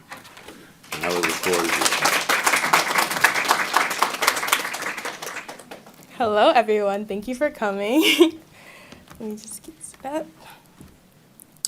All right, so yes, as Professor Levitas said, I did a study on an analysis of how K through 12 educational experiences affect Black women in higher education. So through my presentation, I'll go through an introduction of overview of my research interests, the question, and the purpose, and then the literature review, how the literature grounded my work, my methodology in research design, and to understand the research that I conducted, and then the results, my findings, what did I find, what were important responses, and then conclusion and the broader use of this study in policy and education discourse. So introduction, obviously I am a Black woman and I went to school as a Black girl. I went to public and private schools in my K through 12 educational journey, and I had experiences that made me feel othered, inadequate, and just didn't sit right with me. And through studying education policy, education classes at Brown, I have come to name them and come to understand what those experiences were and how they affected me.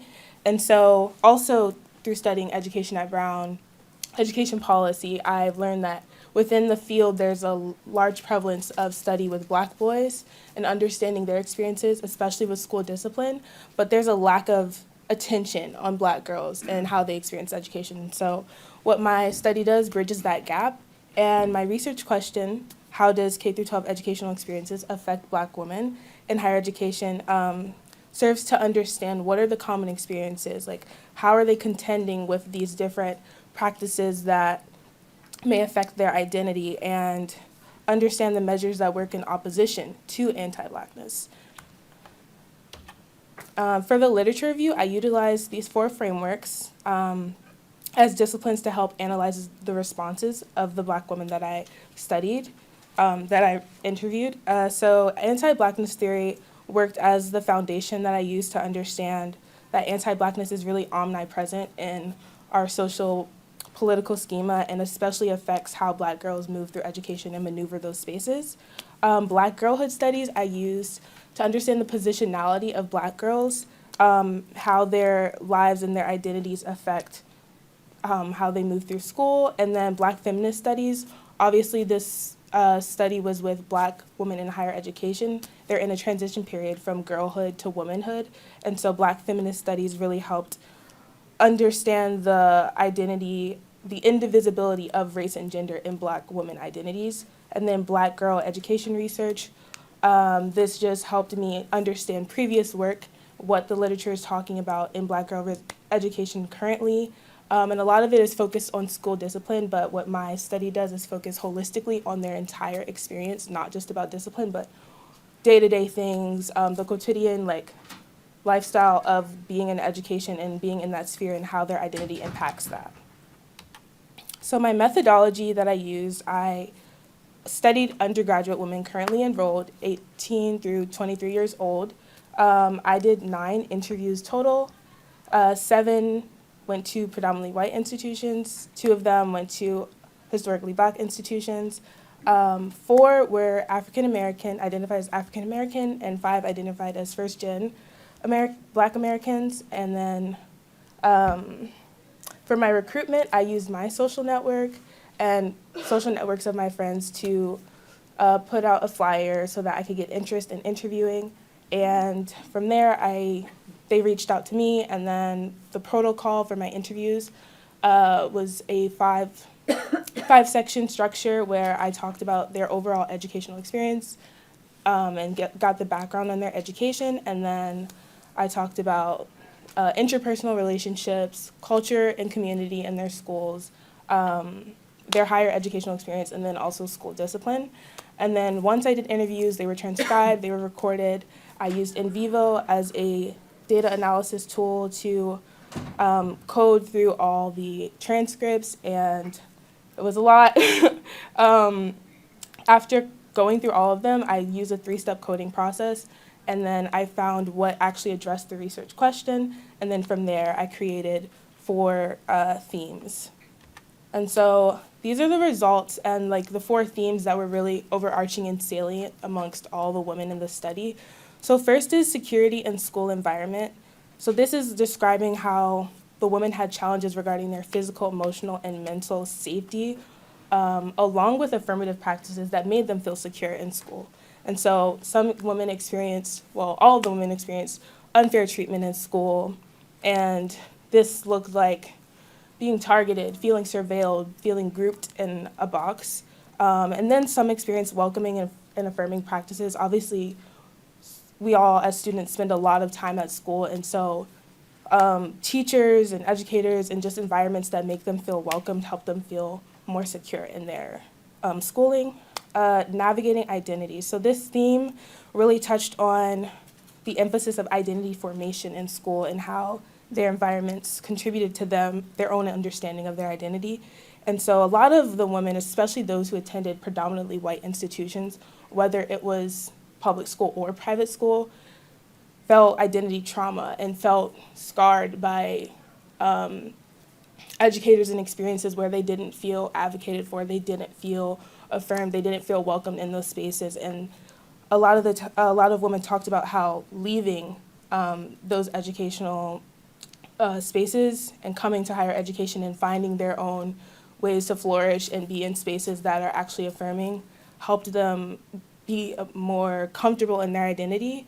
But other practices that helped with their identity, which also touches on structures of support, is having affinity spaces and having Black programming in school and having diverse and representation amongst educators and other students within the school.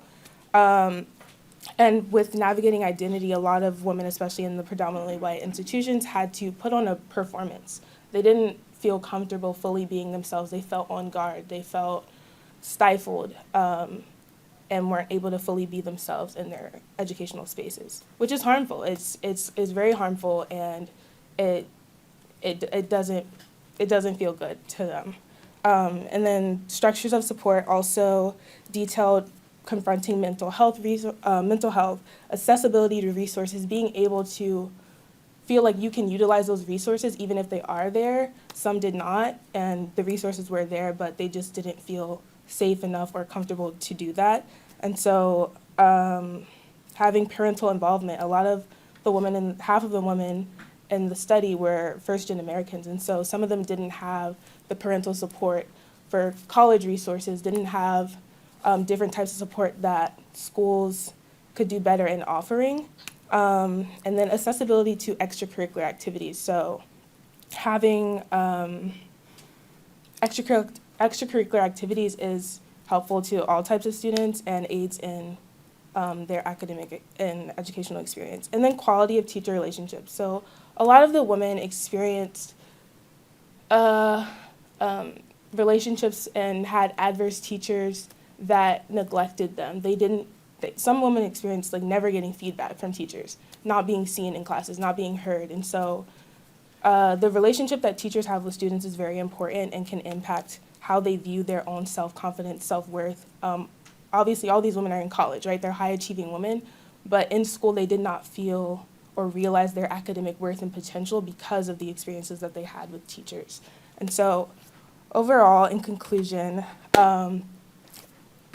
we can advocate for Black girls and acknowledge their identity by reevaluating practices and reevaluating how, just even down to in the classroom, how we are interacting with Black girls to ensure that they feel affirmed, to ensure that they feel seen and heard in school, and implement more resources and nurture positive student and teacher relationships to ensure that academic spaces are conducive for Black girls. Thank you.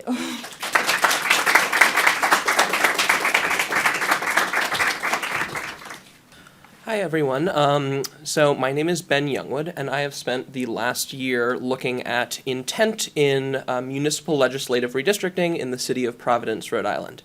And the reason that I chose to do this is because I've long cared about electoral politics and redistricting, but I've noticed that there's a lot of academia and research into the outcomes of redistricting, meaning kind of what are the electoral boundaries like, what are the consequences for representation for people, but very little research into the intent side of things. So what are people actually thinking about before they make those decisions? So I wanted to look at that in the city of Providence. Because of that, the main research questions here are kind of these top two, mostly being how do city-level decision makers prioritize different interests in legislative redistricting. And as I'll talk about in a moment, while figuring out which interests matter to decision makers is very important, not everybody sees interests within the same light. And so having frameworks or ways in which different decision makers understand those interests was also really important to identify.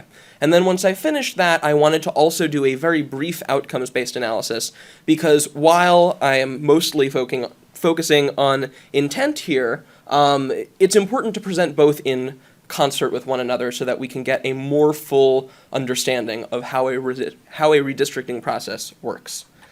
So the underlying principle that most of this research is based off of, which is very deeply embedded in the redistricting literature, is this idea that in redistricting, community interests necessarily compete with one another. And that may be intuitive from a gerrymandering standpoint, where people are intentionally trying to advantage or disadvantage other people.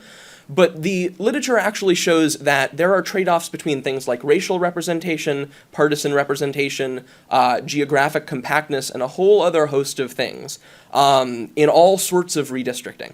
And so I wanted to make sure that I picked a case study that had lots of competing interests that I could focus on, which is part of why I picked the city of Providence. On the left side of the screen, you can see just a little bit of census data demonstrating one of the reasons Providence is so great for a study like this, which is that it is really changing very quickly in terms of racial and ethnic demographics. The other reason it's great is that Providence has been at municipal legislative redistricting, which is just the drawing of districts for its city council in this case, all the way since 1832. And while there have been some changes over time, like in 1832 there were only 6 wards and now there are 15 wards, the general concept of what most of these districts look like have really remained quite similar. So you can't really see it on this, but towards the far right side of the map, you have wards 1 and 2. Ward 1 is based in Fox Point and part of the Wayland neighborhood. Ward 2, a lot of College Hill and Blackstone. And that's very similar to what wards 1 and 2 are now, and that's a map from 1899. So I used 2 main data sources for this research. One is recorded deliberations from the Providence Ward Boundaries Committee, which is the subcommittee of the Providence City Council that focuses on coming up with the initial map proposal that the later City Council would then fully consider and vote on. And the great thing about this is that it's required by law for all of their deliberations or contact or anything they think about must be recorded and accessible to the public, which gives that amount of data quite a bit of rigor and allows for a very comprehensive analysis. In addition to that, I also did some semi-structured interviews with some of the relevant decision makers. And looking at all of that data, I determined that there were kind of 3 big categories of interests that mattered during the redistricting process. And I should note here that one of the big limitations of this thesis is that in public policy generally, but certainly in redistricting, interests they are not cookie cutter, perfect social science things that fit into these neat little categories. They're very complex, they exist on a spectrum, and so any sort of categorization is inherently taking away some of that complexity in order to do some of the analysis that I think is quite important.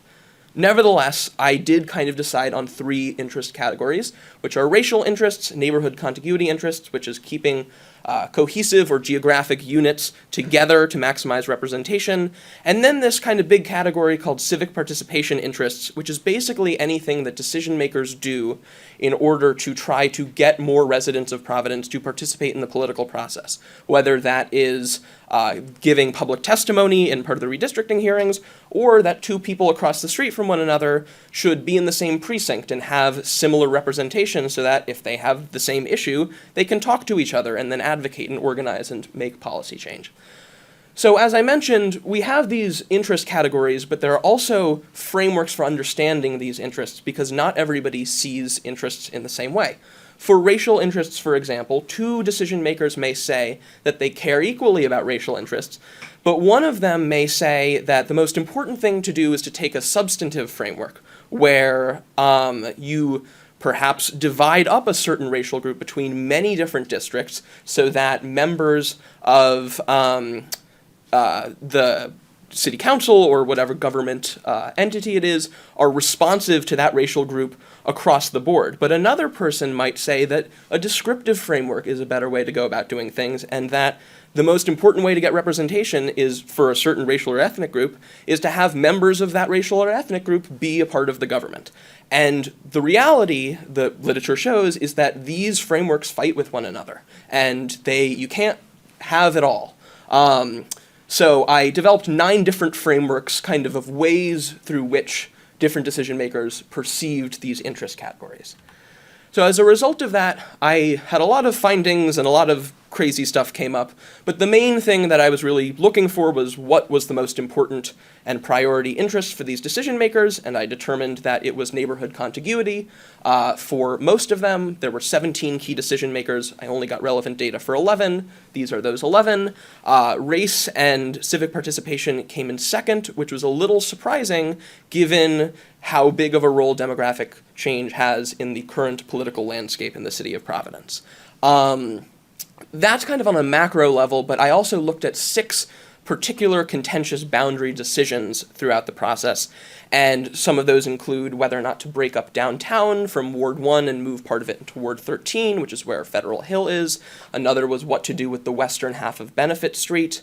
And in all 6 of those examples, neighborhood contiguity remained the biggest theme every single time. But the frameworks for understanding neighborhood contiguity change from place to place. And sometimes what defines a neighborhood is more geographic, sometimes it's a little more civic, and sometimes it's demographic. So it changes a little bit based on context.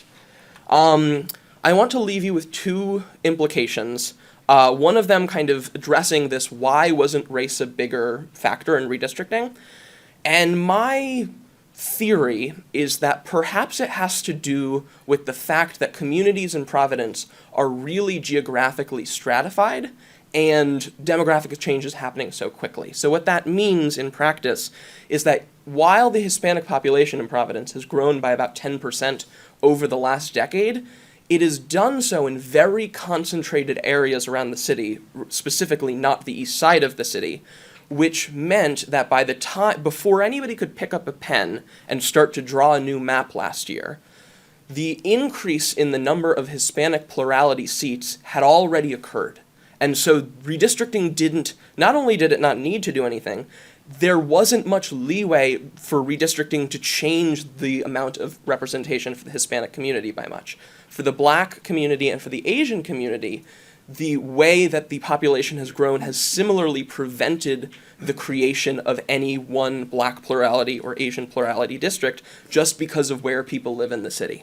The last thing I will leave you with is that intent-based analyses are really good, and we should do them all the time in public policy. And I can only really speak for redistricting, but knowing the difference between what happens and what people wanted to happen is so important for reducing misinformation. In the redistricting case, that means gerrymandering and accusations of gerrymandering. And when we reduce information, it can help decision makers actually do their jobs better and ideally represent people better. So the last thing I will say is just a huge, huge, huge thank you to Professor Weir, my primary advisor, to my secondary advisor, Sarah. Could not have done any of this without you. It would not have been as much fun without you. So yes, thank you all.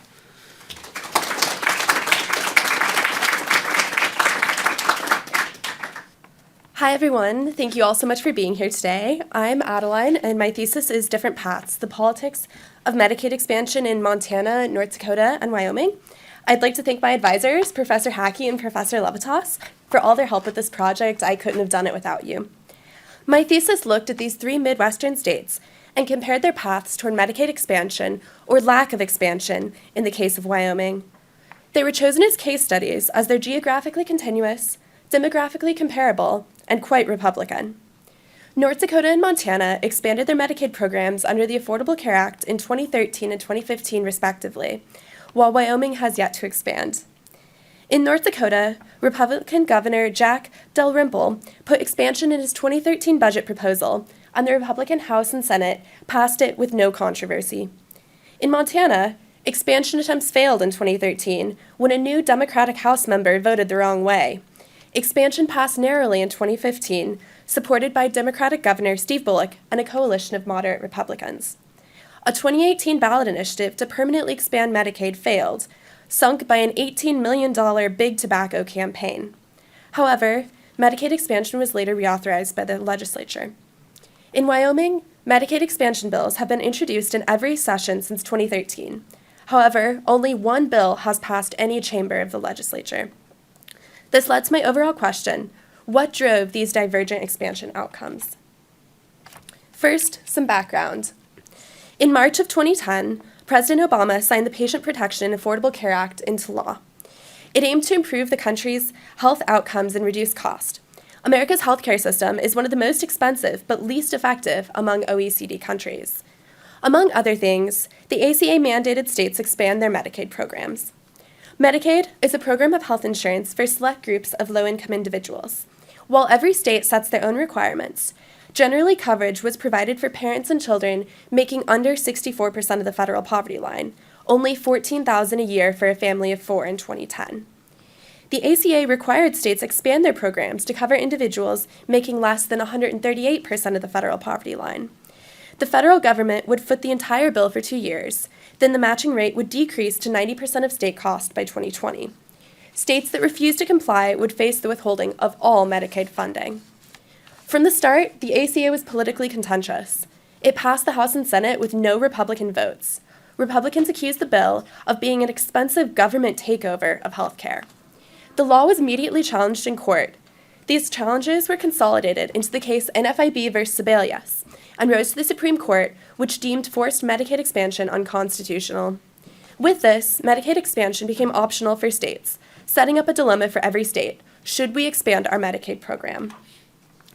25 states plus the District of Columbia, shown on the map on the left, expanded immediately when given on the chance. When those states are blue. Since then, states have expanded in trickles. Today, only 10 states have yet to expand, all of which are deeply conservative. 3 primary explanations for states' expansion decisions dominate the literature. First, theories of public opinion state that policymakers will follow the opinion of their constituents. If the public supports Medicaid expansion, it should happen. However, support for expansion is high even in non-expansion states. For example, in Florida, a non-expansion state, 65% of voters support Medicaid expansion, making this explanation insufficient. Second, expansion can be explained by interest group pressure. Hospital associations, medical associations, and insurers put pressure on state governments to expand Medicaid as it can reduce uncompensated care cost and is in the best financial interest of medical groups. Over 90% of interest groups vocal in this debate support expansion, including in states that have not expanded Medicaid. So, interest group support alone is insufficient to explain expansion decisions. Lastly, theories of partisanship argue that politics drive the decision to expand Medicaid. Democratic states expanded their Medicaid programs immediately, where Republican states were slower to expand, as they opposed expansion on the grounds that it was financially irresponsible and disincentivized work. However, all three of my case study states are deeply Republican states, and other Republican states have expanded, showing this explanation is insufficient. Four main factors emerged in my analysis of Montana, North Dakota, and Wyoming to explain their divergent outcomes.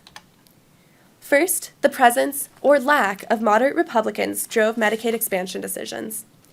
Moderate Republicans align toward the political center, and when it comes to Medicaid expansion, focus on the tangible policy outcomes and the people affected, not politics, as Representatives Lee and Porter emphasized.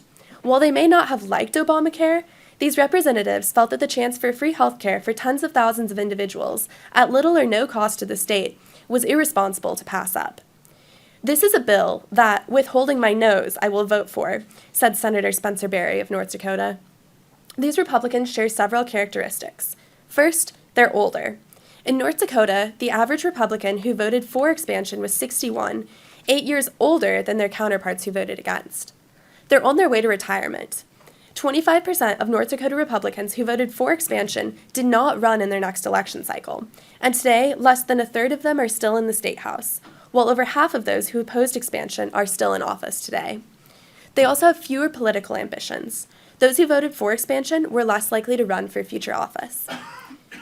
In Montana, these moderates nicknamed themselves the Responsible Republicans.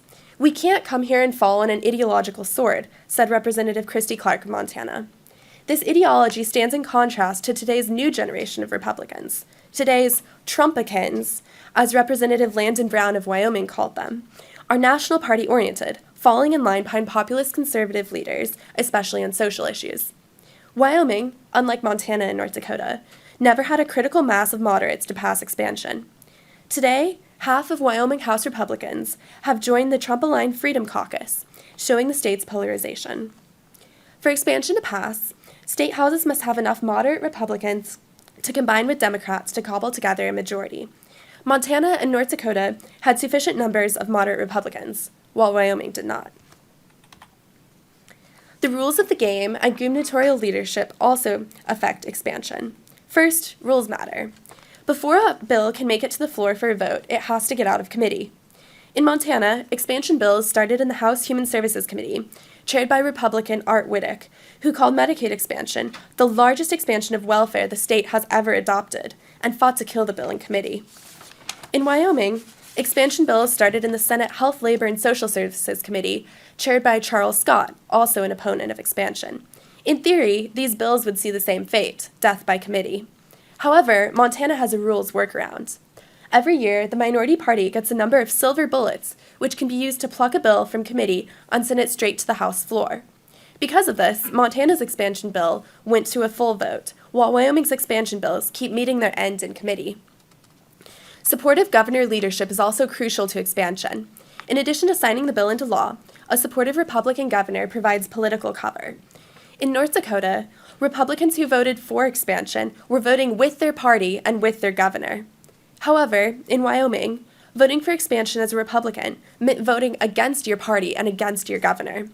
Both governors Matt Mead and Mark Gordon opposed expansion, except for a brief stretch in 2015 when Governor Mead supported expansion. This coincided with expansion gaining traction in the legislature for one session. In Montana, Governor Steve Bullock supported expansion. Through including it in his budget proposals, negotiating with Republican legislators, and using his position as governor to promote the issue to the media and the public, he helped expansion pass. As such, a supportive governor is a necessary condition for legislative expansion. Lastly, the presence of right-wing interest groups plays an important role in expansion outcomes. Montana and North Dakota did not have well-established right-wing groups when they expanded Medicaid. North Dakota's chapter of Americans for Prosperity, a conservative political action coalition, didn't get off the ground until 6 months after expansion passed. North Dakota's 2013 legislature had no Tea Partiers, and the conservative Bassiat caucus was in its first session and completely lacked influence. In Montana, right-wing groups targeted moderate Republicans in 2015 with aggressive mailers and advocacy town halls. However, their tactics were not always successful. The story of Frank Garner shows this. Representative Garner, a former police chief and popular moderate Republican, drove the 4 hours back to his district to attend an AFP event targeting him. He took to the podium. "I promised to the people here that when I ran, I would listen to you and not out-of-town special interest," he said. The mood of the room changed with Garner's presence. Audience members began booing AFP and cheering for Garner. By the end of the evening, anger at AFP was high. One man in attendance said to the AFP director, "I want to know how we get you out of politics." After this, AFP Montana backed off. Wyoming had strong right-wing interest groups from the beginning, with a handful of groups founded in 2008 along with the Tea Party, well before Medicaid expansion talks began. Y-Watch, founded in 2008, was described by a Wyoming reporter as an anti-abortion, anti-gay, Bible-thumping, gun-toting, homeschool-supporting political action network. The director of Y-Watch, Frank Earthorne, was found on the grounds of the Capitol on January 6, 2021. Despite this, he's still chair of the Wyoming Republican Party, showing the current ideology of the state's party. Y-Watch ran primary campaigns to get rid of moderate Republicans and replace them with more conservative legislators. Their tactics worked. After Republican Rosie Berger prevented anti-Medicaid legislation from hitting the House floor, she was primaried out of office thanks to Y-Watch. Conservative groups pushed moderates out and put pressure on Republicans to stick to the party line and oppose expansion. Their presence greatly hampers attempts. However, Montana and North Dakota expanded in a window of opportunity before the 2016 election, and Trump's sentiment strengthened national conservative groups on the state level. With South Dakota's successful ballot initiative last November and North Carolina's legislative expansion this March, only 10 states have yet to expand their Medicaid programs, denoted in orange on this map. These states have 3 paths. First, states can expand through ballot initiatives, in which the electorate votes on the issue. This path is potentially viable in 2 states, Mississippi and Florida. However, Mississippi's ballot initiative process is constitutionally broken and needs a legislative rewrite. Florida's process requires a 60% approval rating and is logistically challenging to get on the ballot. States can also expand through executive action, in which the governor approves expansion and appropriates the funds. This is most likely in Alabama. Governor Kay Ivey has indicated she's open to the idea. States can also expand through legislative action. Now that North Carolina has expanded, there's a greater chance other states will follow suit. However, these are deeply conservative states with polarized legislatures. Reaching total Medicaid expansion will take many more years. Thank you.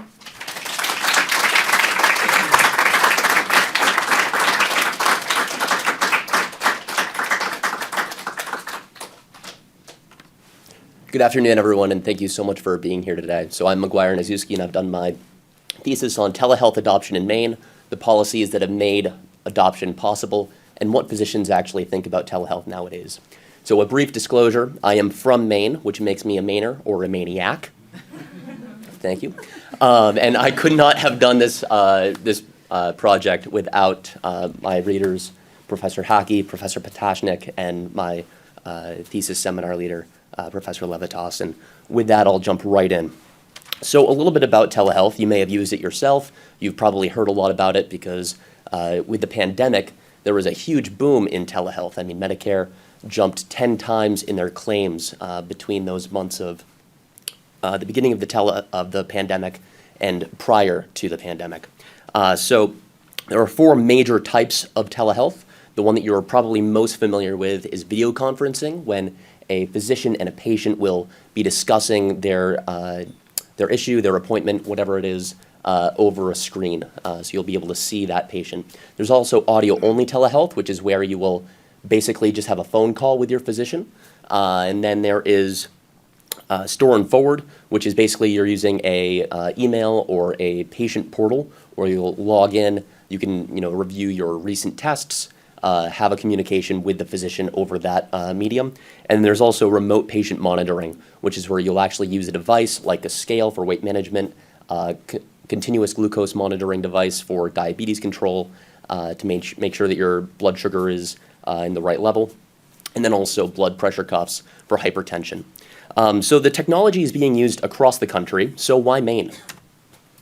Maine excelled in 2002 as an extremely high adopter of telehealth. So this was before any legislation was actually put into play, but they saw a need to reach the vast geography of Maine. So Maine has 1.3 million residents, and it varies very, very broadly in its geography. So Portland, which is the largest city, has a population of just over 68,000 and has 3,043 people per square mile. Aroostook County, on the other hand, which is in very, very northern Maine, has only 9.8 on average. So you will travel very, very far spaces within Maine without actually seeing anyone.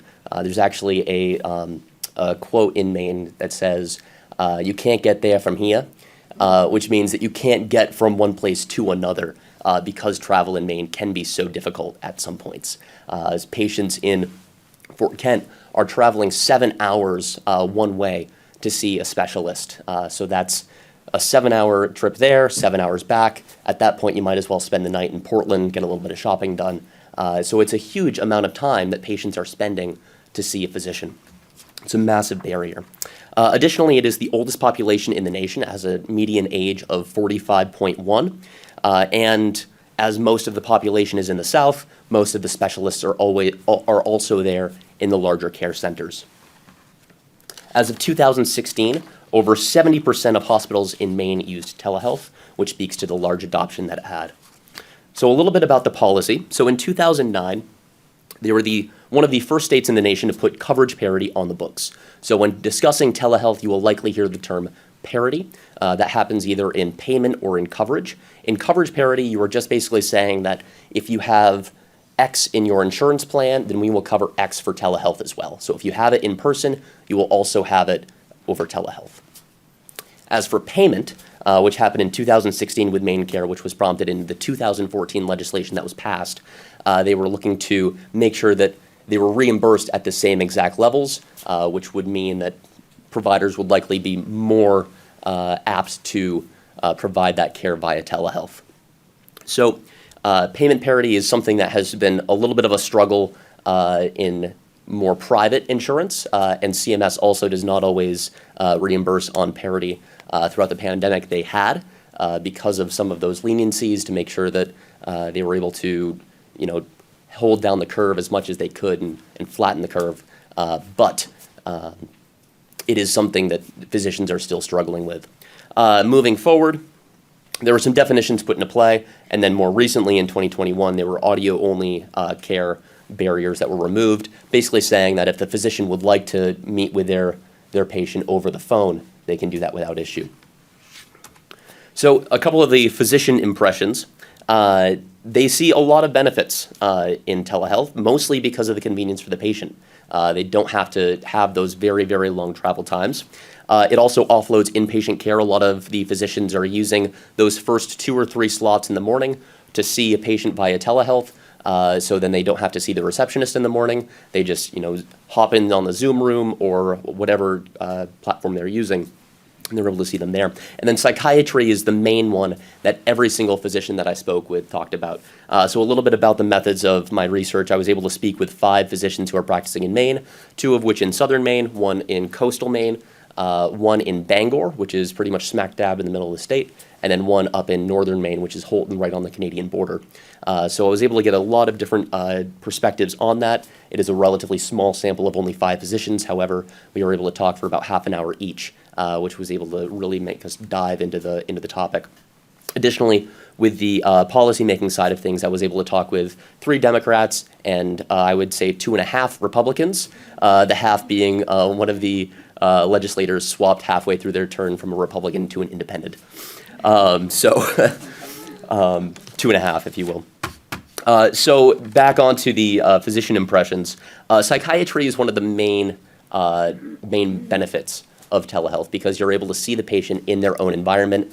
It takes a little bit of that stress of going into the office off of them. If they have germophobia or something like that, and they're extremely paranoid about being around other people. The waiting room for really anyone can be a very daunting place, and being able to access the physician in your own home is really helpful for that. So one of the other very, very large benefits within the future of telehealth is going to be being able to monitor a patient after they are discharged. So basically the way this will work is the patient will be discharged, there will be a video follow-up about 48 hours later, and then throughout the course of the next few weeks, they'll use remote patient monitoring to make sure that they're able to keep the patient at home and make sure that they're not coming back into the emergency room and seeing the physician again for a full visit, because the emergency room is one of the largest costs of American healthcare. So on to the detriments of telehealth. The patient's discharged, so you aren't able to do a full workup, right? Because you don't have the patient in front of you. If they get up with a limp, you're not going to see that necessarily, and you lose that in-person connection, and having the relationship with your physician, making you comfortable, making sure that you're able to, give all of the information to the physician is extremely important. So not having that is definitely a detriment. However, a lot of physicians are using this with patients that they've already had an established relationship. So this is really more for the convenience side of things. The other detriment that I was extremely surprised by is actually rural staffing. So one of the physicians that I spoke with up on the Canadian border, he was saying that a lot of physicians that used to be in his hospital have moved south, and they have been able to basically put a Band-Aid fix on that, which is telehealth. So a lot of the physicians are locums. They're only there for a little bit, like in a rotation, and then they move out. So you lose a lot of that doctor-patient relationship and the longitudinal care in that.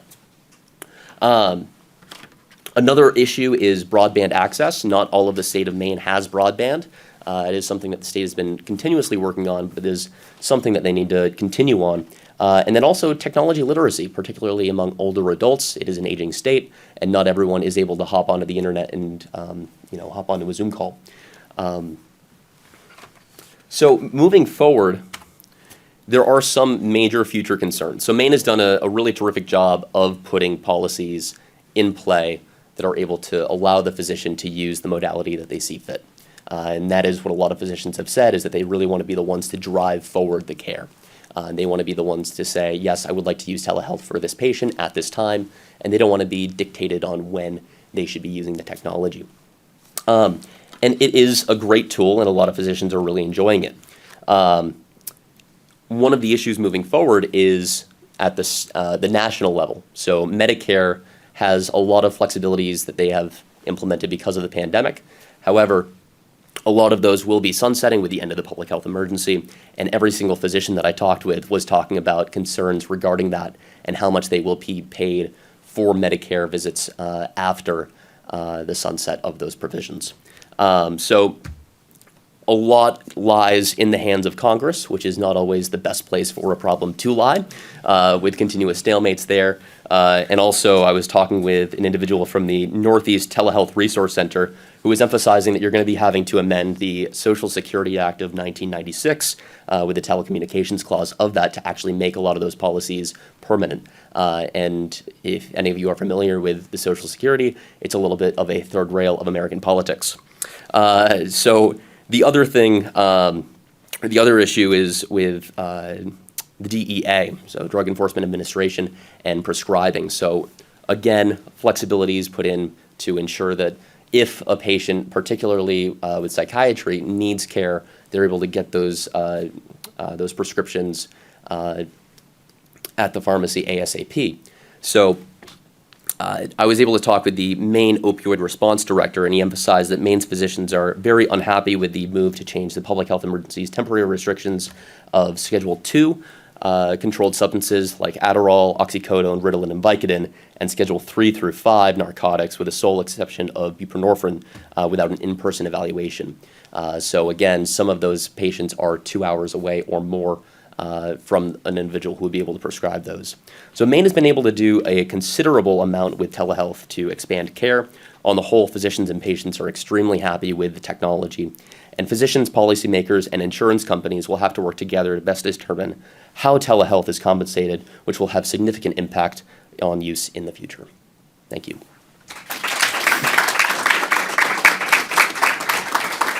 And I believe that takes us to questions, and we can enjoy Acadia.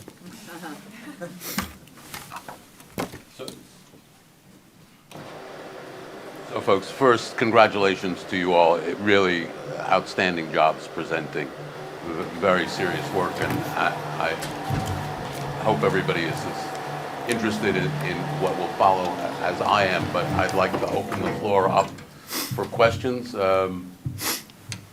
Yep. So thank you. Those were really great presentations. I have a question for Adeline. So what guidance would you give to advocates or policymakers in the remaining non-expansion states? And particularly in two dimensions, how debates could be framed in conservative states. What did you find in your research are arguments that tend to resonate most strongly with conservatives, and what arguments that perhaps might be persuasive to progressives about reasons for Medicaid expansion or less persuasive to conservatives? And then secondly, on the policy design side, there is some flexibility at the state level to craft their Medicaid expansion in some ways. We see sometimes work requirements, sometimes we see restrictions on other things that beneficiaries have to do that sometimes make these programs more palatable to red states. Are there particular suggestions you would have about how one could expand Medicaid in ways that might make it more feasible without losing, of course, some of the benefits for enrollees? Yeah, so that's a really good question. I think in terms of framing, trying to make this as non-political as possible has been really important. There was one quote, I can't remember what state it came from, where a legislator went on the record being like, I will never vote to expand Medicaid, but I will always vote to close the coverage gap. And it's like, this is the same thing, but phrasing it as like the coverage gap and trying to help like individuals and citizens and not like just having it be an Obama like era program is really important.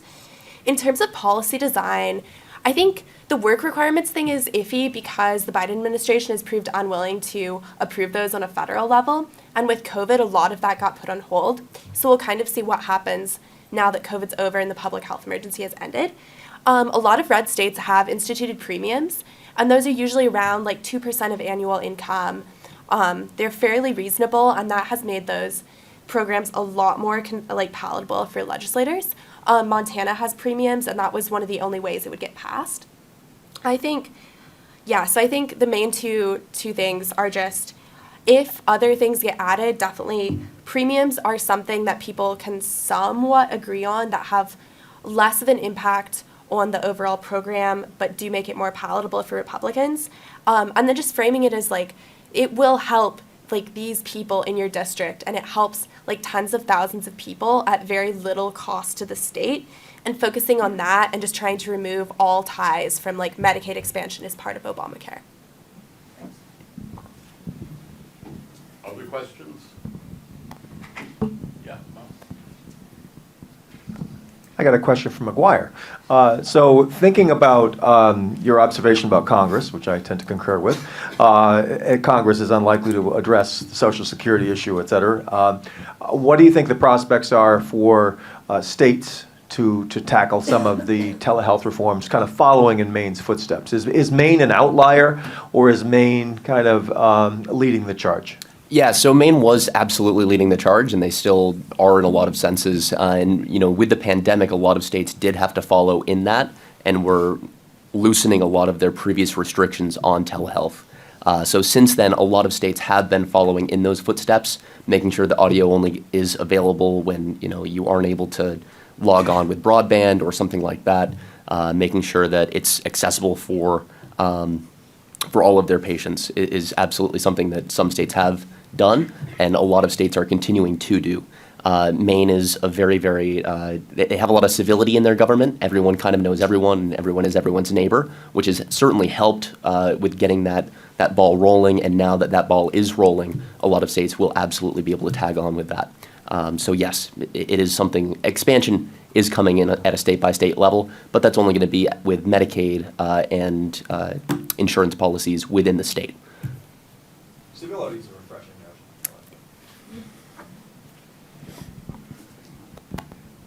A question for Ben.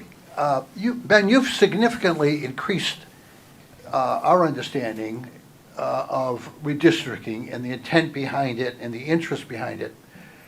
So my question is, how do you see that impacting or shaping future redistricting?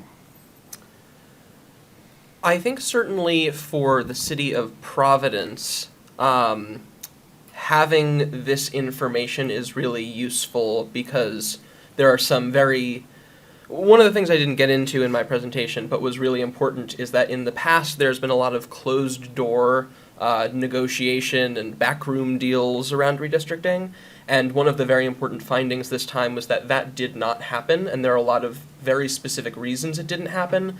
Better enforcement of the Open Meetings Act, having 2 members of the public be on the Ward Boundaries Committee. Providence has a recent but really good history of actually having members of the public chair committees. And that, along with having, like, the person they had chair the committee was not a politician. She was a data analyst for the Rhode Island Department of State. And so, like, having a policy wonk rather than a politician lead the process, good idea, it turns out. So I think knowing that some of these, like, open and transparency things worked really well for Providence is great, because they can replicate it in 10 years, but they can also maybe do this for the budget process, or they can do it for a housing process or something. For cities that aren't Providence, it's very hard for me to say how much is really applicable to them, because so much, really much more than I wanted in this thesis is local. It really isn't just a case study, it's studying Providence itself, and the local context and the histories of these neighborhoods matters so much. But I would hope that maybe the framework for thinking about interests and then thinking about frameworks for understanding those interests could be something replicable for others. Other questions? Great. Yeah, I first just wanted to say, great job, everyone. I really enjoyed all the presentations. I had a question for Nyla. So I was curious, you mentioned that there's a lot of work comparatively on Black boys and men and their educational experiences. So I was curious if you saw any interesting similarities and parallels or differences between that and what your work found. Yeah, I think some similarities would definitely just be adultification and I guess like targeting in schools, and how just in general being Black and in school impacts your experience. So like for adultification is just sorry, I'm like trying to get the definition. Treating students as if they were like older or adults because of their Blackness, and like treating them as if they were Black men, treating them as if they were Black women, and so not treating them as students and not seeing them as, you know, children that they are.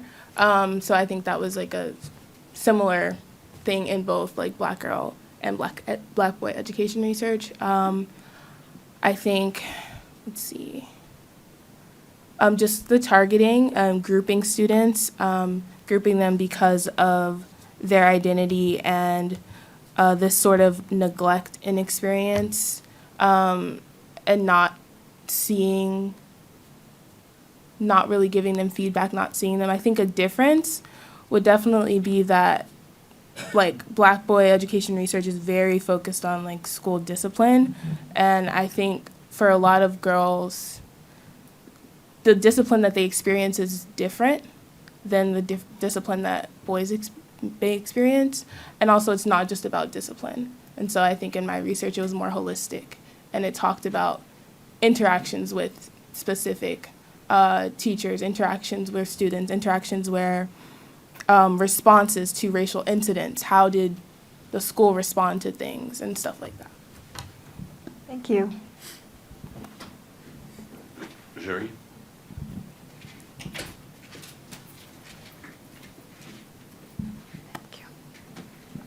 I have I have a general comment that's just an observation for everyone.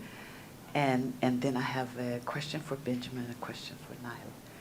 With respect to all four, I don't, well, haven't for the past decade, worked in U.S. public policy particularly. It's more international. And I was struck with how fruitful the conversation could be across your work, which is more specifically U.S. focused, and the parallel sets of problems that actually exist in terms of international relations or development studies. I mean, when you said Maine, I could close my eyes and see, I don't know how many countries with a similar kind of dilemma. With respect to all four, Benjamin, I was thinking about countries where the question is, you have a party political structure, but what does that really have to do, how does that correspond to people's actual civic interests? And that leads me to your question. And then for Nyla, I'm going to take a little time because her research strikes home for me. But Benjamin, I was wondering, I was very interested in how you parsed things out, because in research, to try to get your categories so you can then make it operational can be tricky, can be very interesting. So when you first started speaking, I wrote down race, party, and geography. And I was going to try to see, well, how does that map into the second stage, which took me to racial interests, civic participation, and neighborhood contiguity, I think. And so I was focused more on party. And I was wondering, how well does the current party political structure actually address or satisfy the question of civic participation? In terms of your research, how you thought that. If you hold on for a moment, I'll ask Nyla too, and then we can come back. So Nyla, you could have been giving the history of my life. I went to all-black elementary school, all-black high school, and then attended an HBCU. Much later in my life, the HBCU is Howard. I don't know how much people in the room know about these things. And then much later, I went to Harvard. And trust me, the gap or the difference between Howard and Harvard has marked a great deal of how I see the world and the interests that I have in education policy. And so I'm wondering, is there anything, I don't know if you can extrapolate from your research or just life experience or whatever, that you think that well-resourced majority white universities can learn from HBCUs, if you know anything about that, and if you didn't attend one, you may not know. Or else then how young black women, I prefer to call them young black women if they're at universities and not black girls anymore, but young black women, the experience, either from your research or your own, what do you think that the well-resourced majority white university should take away or might take away from your findings and your analysis? Okay. So first, okay. So I guess I would say two things. One, which I did not mention in the presentation, but is very important to the context of Providence, which is that if we were talking about any other city, maybe not any other city, but most other places in America, party would be probably the biggest factor, but there's kind of only Democrats in Providence, and so the fact that it has become basically a uniparty, there are only Democrats on the city council. I don't believe there's been a Republican in close to 20 years or so, maybe 15 years. And so that allows for a very different, there are different dividing lines rather than party and ideology in terms of how people are thinking about things and trying to represent people. On the civic participation front, so I actually started out with that being voter turnout, because one of the interesting things in Providence is that voter turnout is really, really disparate from different areas. So where we are now in Ward 2, in 2022, there were about 3,000 people who voted in the primary. Same number of people a mile away in South Providence, there are like 800 voters. And that is because voter turnout correlates quite a bit with class and with race. I initially thought that it would be that the decision makers would really care about equalizing those differences, and they actually cared about the opposite, which was making them as disparate as possible, because if you tried to make an East Side ward and a South Providence ward equal in terms of voter turnout, you would be putting wealthier white areas and giving them a higher, because they're more likely to vote, a bigger say in other areas than they would have elsewhere. And so one of the interesting things that's happened as the city council itself has become much more representative of the city of Providence, and you have particularly more Hispanic representation on the city council, is that they're trying to focus on that and actually make districts that coalesce all of the low turnout areas so that they can have equal say within that kind of district, which was never would have guessed that. Thank you for your question.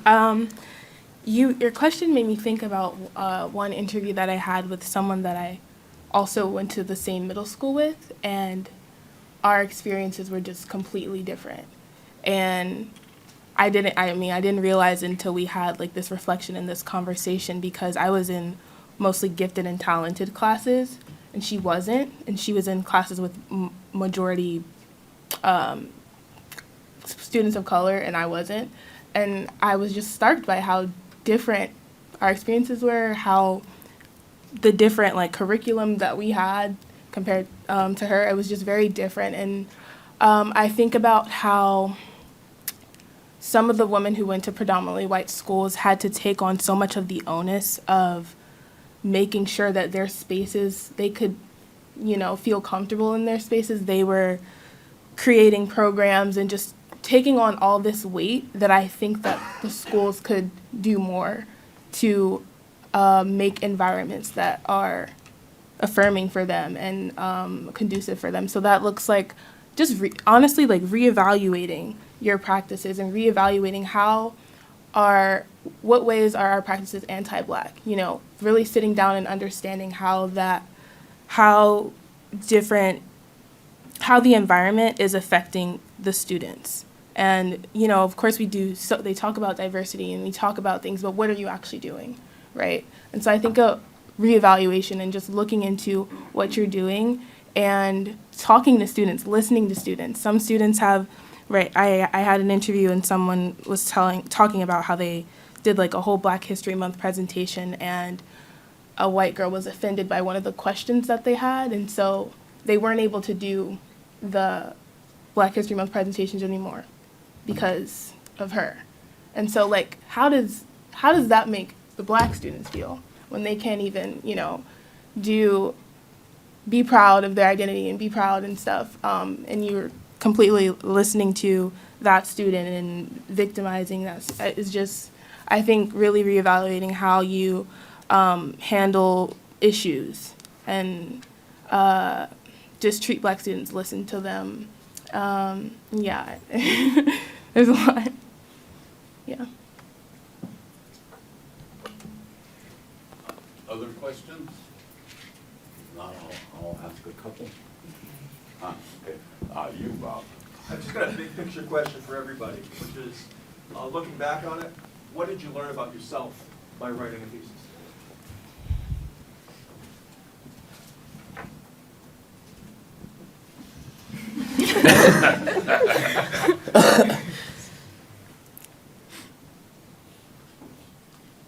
Wants to take the first bite at that apple.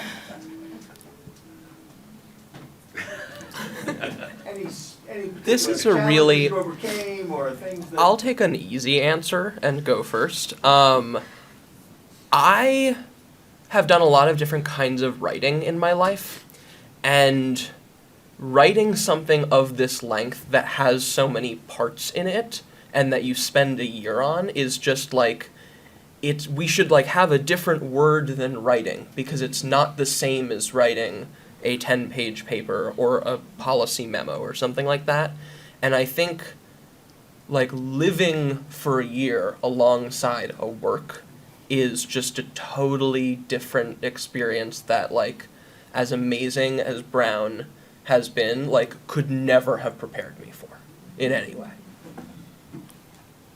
I think for me, I think I couldn't have finished it if I was doing it on anything else. I think bringing yourself into your work is so important.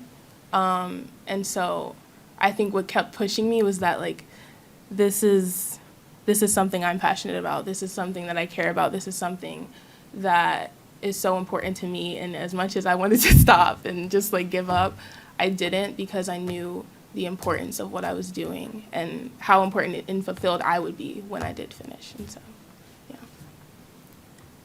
I agree with with both of those answers. The importance of like finding something that you love and then doing that, and then like my final paper didn't feel as long as the actual page count just because I was so invested in it. And I also think it made me a little more okay with like academic change. Like one of my case studies was originally South Dakota, and that got thrown out the window a few months ago, and I replaced it with Wyoming.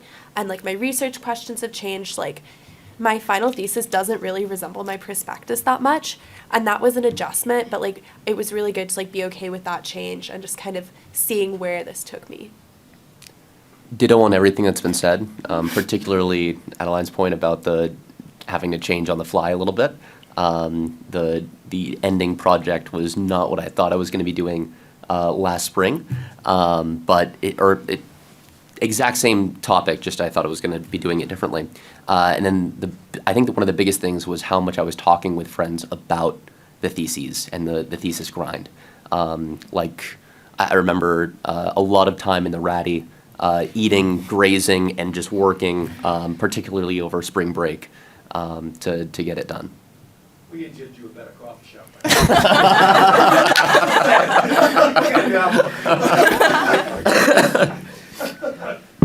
That's a hard question to follow up on, because everything else will, I mean, I have a few, but are there more questions? Is there a desire to, yeah, okay.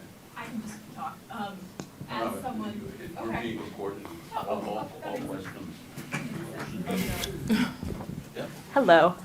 As someone who is writing a thesis next year, I was curious for all of you that included interviews in your work, if you had any tips and best practices and ways that can make it easier, because it is a daunting task. Reach out early. If you can, get their permission to record and then use Microsoft Word. They have a great transcription feature, which takes a lot of the pressure off. Also, every single interview that I did, I was learning something new. And it could have just been a little tidbit or a whole new rabbit hole to go into.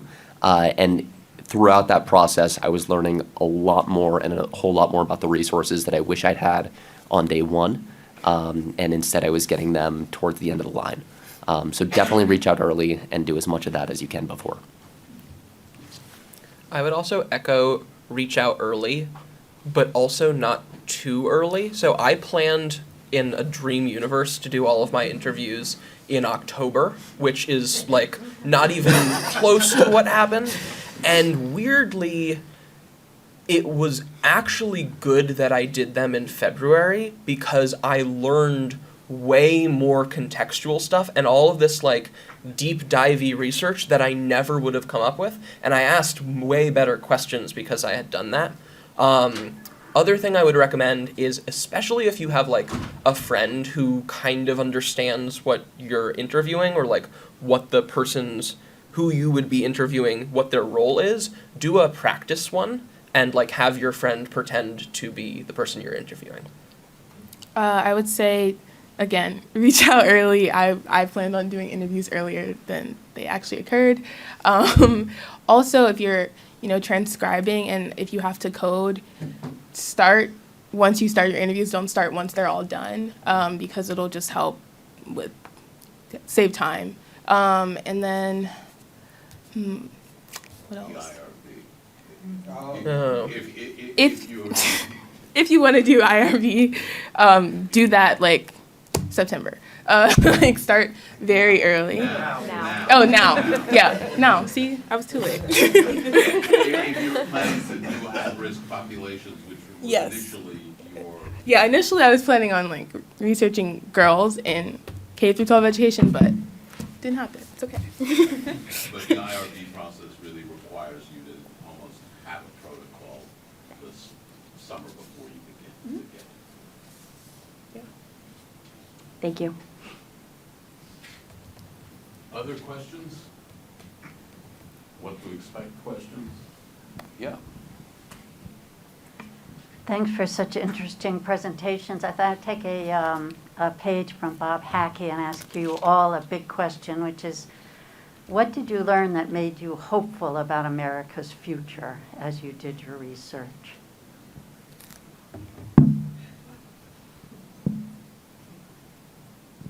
You have to say something. You should start. Your story is ultimately pretty happy. Yeah, for sure. I think so. Yeah, with Medicaid expansion, even though states were hesitant to, I think just reading the things that legislators said, especially once they went on board with expansion, gave me hope, because at the end of the day, no matter what politicians say, most of them do genuinely have they want to do things that will help the people in their district. And yeah, it's easy to get caught up in national politics, and things are very polarized. But when it comes to it, people are willing to be reasonable and to do things that will help the people in their district. And at the end of the day, states decided to expand Medicaid. And I think they will continue to do so, even though it is a polarized topic, because at the end of the day, it helps people. And seeing that states just keep going with this over time has been promising of policy change in the country takes a really long time, but it will happen. I think similarly, you always hear about policies being implemented to try to solve an issue, and Maine had an issue. They weren't able to get care to everyone. They put policies into play, and physicians have been overall relatively happy with them. And it's action that has actually been happening. And like I was saying about Maine being a relatively civil place to legislate in, there are times of animosity between the governor, where there was a literal Christmas tree with pigs decorated on the tree. It was a whole thing, and if you're not familiar with Maine politics, and I realize that I probably even shouldn't have brought this in, but now that I'm too far into the rabbit hole, basically just some animosity. But when I asked the legislators, what were the issues that you were really facing within these, it was policymakers and interests were bringing relevant issues to the table, and even insurance companies were like, well, listen, we think that this is a great idea. And you always hear about, insurance companies being a little bit hesitant with these. The hesitance was not because they wanted to, degrade care or anything like that, or make physicians' lives harder. It was just they weren't sure if they were going to be able to actually financially make it work. And it just came that all of the policymakers and the interests came together at a round table and were able to make this policy work, which has been really fascinating to see.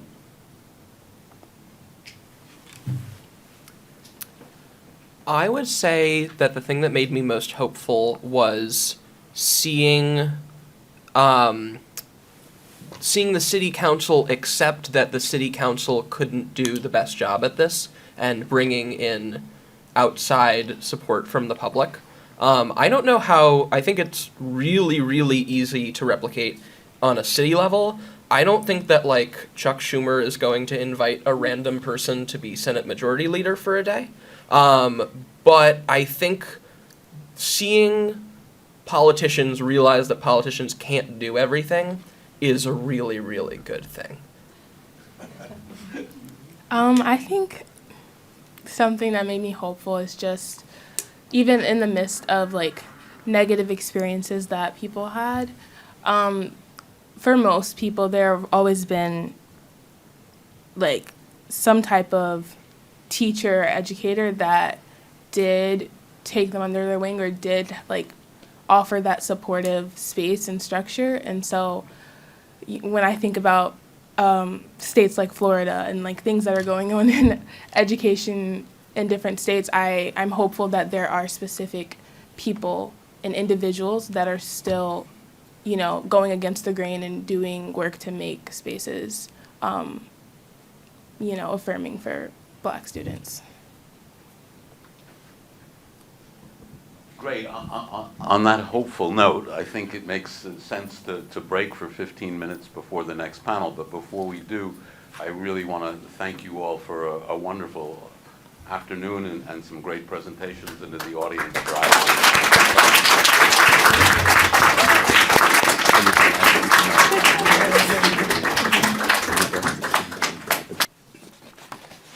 So, good afternoon. It is a really good afternoon. This is the culmination of a remarkable conference. And so my congratulations to all of you who've already contributed. My name is Michael Kennedy. I'm in sociology and in Watson, both. This may be the most special panel, not just because it's last, and not just because it's dealing with science, technology, and power, themes that I hold close to my heart, but also because we have gone in reverse alphabetical order. I don't know if any of you notice, but if you look at the first names here, we are clearly beginning with the grades you all have no doubt already earned across the term of your career. So 3 A's right now. So without further ado, let me just go ahead and offer a brief introduction to the panel.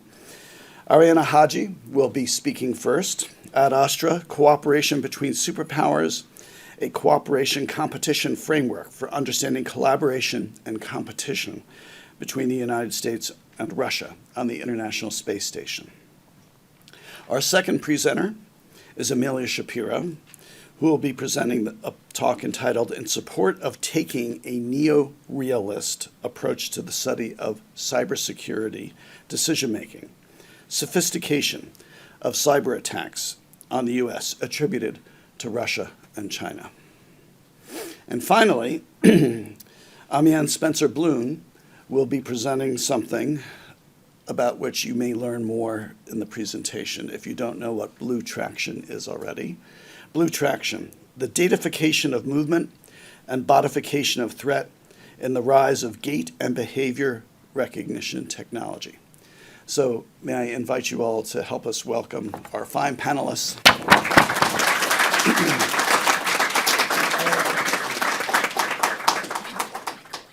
Imagine you're an astronaut upon the International Space Station, a speck of dust floating in space. You look out the window and see pitch black, except for the twinkling lights from the sea of stars surrounding you. Down below is the Earth, a small toy ball that you could cusp in your hands. Numerous factors had to align in order for you to be here in this station in space.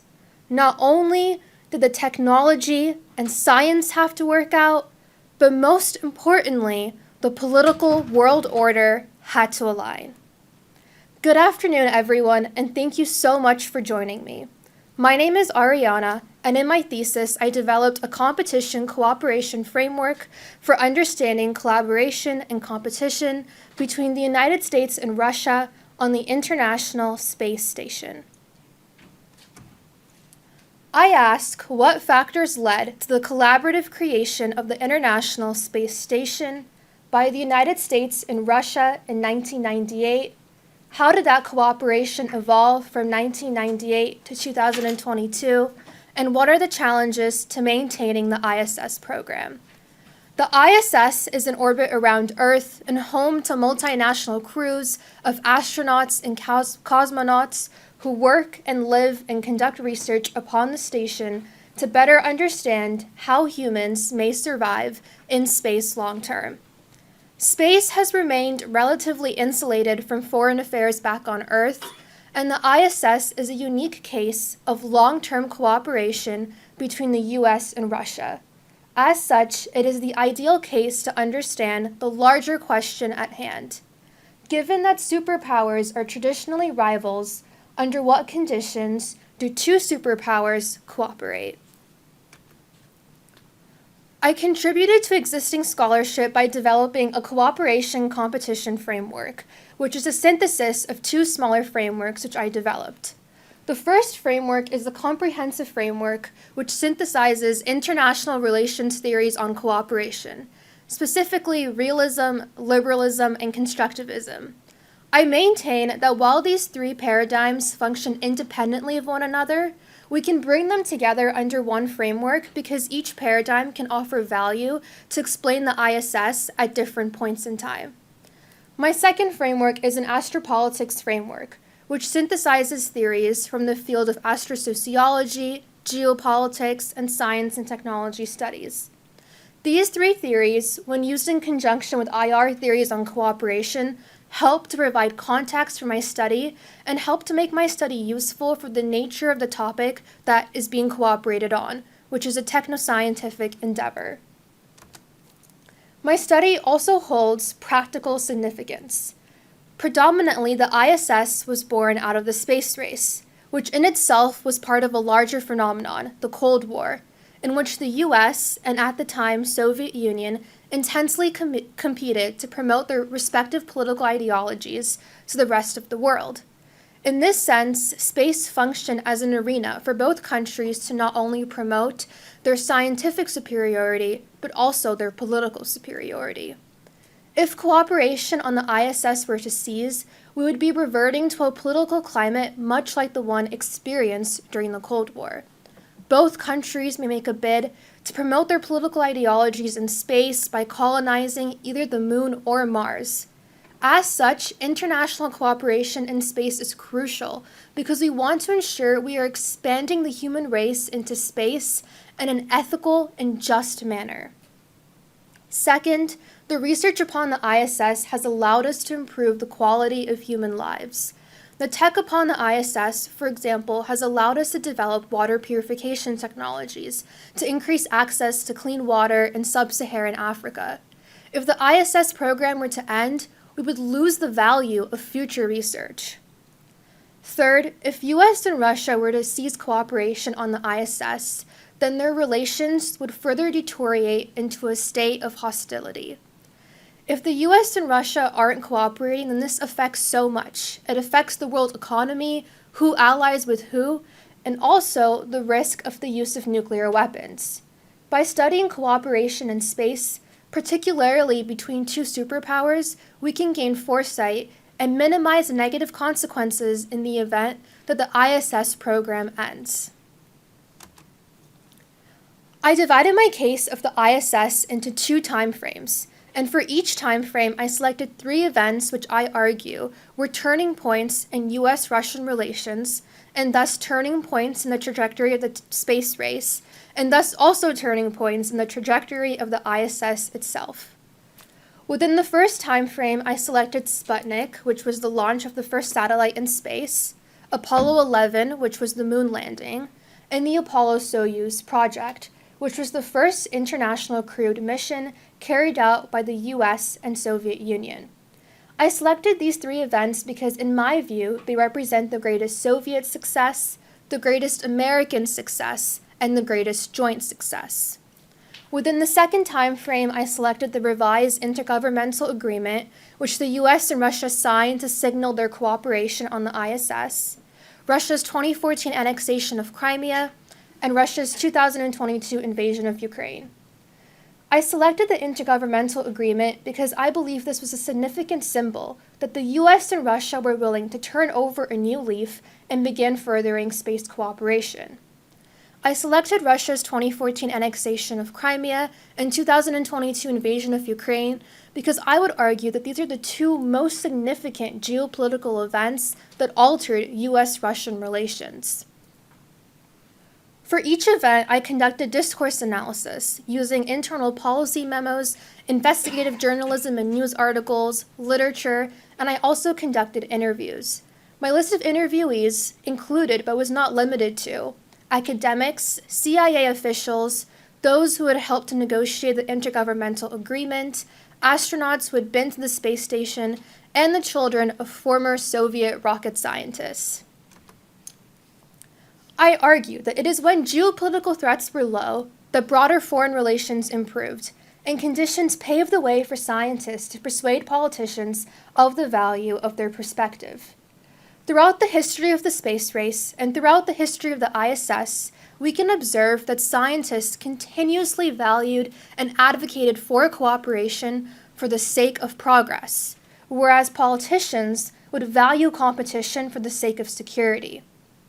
When conditions were right, scientists were able to persuade politicians of the value of their viewpoint. In this sense, the ISS can be characterized by an ongoing dialogue between not only the US and Russia, but also between scientists and Russians in each respect, between scientists and politicians in each respective country. My argument has implications for theory, policy, as well as US, Russian, and Chinese relations. When it comes to theory, my framework demonstrates the value of using multiple paradigms to study international cooperation rather than just one paradigm. Additionally, my framework shows the value of using theories that are relevant to the nature of the event being studied. You could take my framework and adopt it to different kinds of studies on cooperation. For example, I created contacts by using theories from the fields of astrosociology, geopolitics, and science and technology studies. But a scholar who's studying cooperation on a different matter, say, for example, climate change, could perhaps swap out theories from the field of astrosociology for theories from the field of environmental sociology, but keep all the other parts of my framework the same. When it comes to policy, we need to place advocacy groups in favor of cooperation near political leaders. These advocacy groups should include individuals like scientists, and other experts outside the political realm. While I'm sure political leaders already engage in conversations with such individuals, these conversations need to be made more formal, more public, and more frequent. Currently, Russia has threatened to pull out of the ISS program. The US has passed the Wolf Amendment, which bars cooperation with China on space. But currently, the US is also working on its own individual moon base, whereas Russia is collaborating with China on a joint moon base. If we want the ISS program to continue, and if we want these three countries to collaborate on one moon base together, then the conditions that resulted in the ISS program would need to be replicated. Scientists in each of these three countries are already willing to cooperate. For example, academics at institutions within each of these three countries continuously engage in scientific research together. But we need the geopolitical landscape to shift in order for scientists to be able to persuade politicians of the value of their perspective. If space cooperation were to occur, we can observe cooperation in other areas. Perhaps these three countries would begin to cooperate in climate change as well, or the opioid crisis. All in all, cooperation on the ISS can be characterized by a debate between the US and Russia, but also by a debate between the politicians and scientists within these two respective countries. When this debate shifted in favor of cooperation, the ISS program flourished. And as this debate continues to evolve today, it threatens to end the ISS program. Thank you.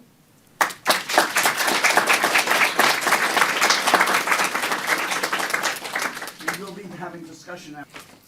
Hi. So I think we were introduced as 3As. I'd just like to acknowledge that in the thesis seminar there were 2 more. And I would like to thank Annette and Abigail for their continued support throughout the semester. So Ariana talked about technology for peace, and I am not going to do that. I'm going to talk about another aspect of technology, and technology for something that maybe isn't so peaceful. So I am in support of taking a neo-realist approach to the study of cybersecurity decision-making, and actually more specifically, cyber attack decision-making. And I'm going to make my argument based on looking at the sophistication of cyber attacks that were perpetrated against the US that have been attributed to Russia and China. And so if this is a new topic to you, don't worry. I am not going to be talking about that much technical stuff. I am going to be talking about this from an international relations perspective. And you can see that immediately because my question is about frameworks. So my question is, which framework is it best to view cybersecurity decision-making from? So why is this question important? Well, cybersecurity is an emerging area of international relations that's really understudied. Lots of people are writing about it, but few people are writing about it from a really serious academic perspective. And when they are writing about it, they're not really writing about decision-making. There isn't really a text that exists that says what framework we should view this from, and there are very few texts that are making arguments about what to view all of cybersecurity from at all. And in addition, it's really important to understand this because cyber attacks make up an interesting gray zone in conflict. So it kind of exists between a physical attack and something that would be more economic or intelligence-based. And so because of this, it's really important to study because we don't necessarily understand that escalation and decision-making dynamic. So framework questions are really fundamental in international relations in general. And we want to answer this because it's going to be the groundwork for everything else. It's going to give us the assumptions that we want to make for everything else, every other question that we want to discuss when we're talking about cybersecurity decision-making. And so that kind of leads me to my second question, which is what's more important when we talk about cyber attack decision-making? The structure of the deciding organization or the properties of the attack? And actually, I'm going to be looking at more than just the structure and properties of attack. I'm also going to be talking about culture and history. And so in comparing which of these things is most important, we can look at which of the traditional frameworks is most likely to be able to be helpful to us when we're talking about these things. So a few things we could typically focus on are institutions, or power, culture, regime type. Some frameworks talk about other issues that aren't necessarily as applicable to this case, but those are really what my big questions look like. And I'm going to be analyzing this with cases. So in particular, I wanted to choose a case that would let me compare these really well. And so I wanted to take sort of the two most different major nations where I could actually analyze their cyber attacks. And so I have chosen to analyze cyber attacks that were perpetrated against the United States security industry by China and Russia. So you might think, okay, these countries very similar. And yeah, they're similar in a lot of ways in that they're major US adversaries with really fantastic cybersecurity. But I really needed to analyze I needed a couple of things. First of all, I needed to be able to conduct my analysis at all, which meant that I needed to have a source that I could trust that would give me the information that I needed about these cyber attacks. And the United States has by far the best attribution, where attribution is where you're saying who did it and how they did it, of any country in the world. So I really wanted to be looking at things that were perpetrated against the United States, because those were going to be the best studied and the most publicly published. And then I needed to be analyzing people who were going to attack the United States and who the US would publish things about if they attacked them. So I couldn't really look at Israel, right? Because, you know, the United States is not going to say, here's the cyber attack that Israel did. And so I really needed to be looking at US adversaries in particular. And I wanted to be looking at really powerful ones. And because I'm analyzing sophistication, I needed really, really powerful actors because they were going to have the biggest scale of sophistication differences. So if I looked at, for example, I don't know, like North Korea, my goodness. If I looked at North Korea, like I would not necessarily have the same difference in sophistication as I would looking at Russia and China. And so they do have some really important differences. First of all, they have very different leadership styles. They have very different histories and cultures. China is rising in power, while I think many agree that Russia is falling in power, which is something that many people care about in terms of analyzing decision-making. And most importantly, Chinese cybersecurity forces are incredibly organized. So the way that they work is that they are groups that are assigned to a specific task. So for example, there's a cybersecurity group, a cyber attack group that's attached to the Navy, and they try to do things that the Navy wants them to do for their missions. Russia, it should surprise nobody who's been following the war in Ukraine, is not so organized. They basically are a slapdash group of teams that do what they can to get Putin's attention. It means they often double attack the same organization, which means that attacks that were maybe not going to be noticed are suddenly now noticed because a second attack has been perpetrated. It's just a nightmare, the Russian cybersecurity organization. And if you have any questions about it, I am very happy to answer them later, because it kind of gets funny sometimes. So here are our similarities. They're authoritarian. Unfortunately, I could not find a powerful US ally that was not authoritarian. And here are their differences, which I've talked about. So now I'm going to talk about sophistication, which is the main thing that I'm analyzing in these two cases. I'm going to be comparing sophistication to how much an organization cared about its attack.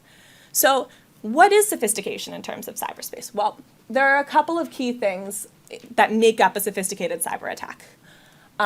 They're hard to detect, they're hard to stop once you detect them, and they are hard to attribute, where again, attribution means figuring out who did it.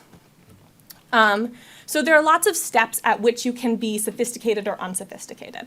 In particular, attainment. So how did you get it? Did you buy it? Not very sophisticated. Did you make it? That's pretty sophisticated. Did you do a mixture of the two? Medium.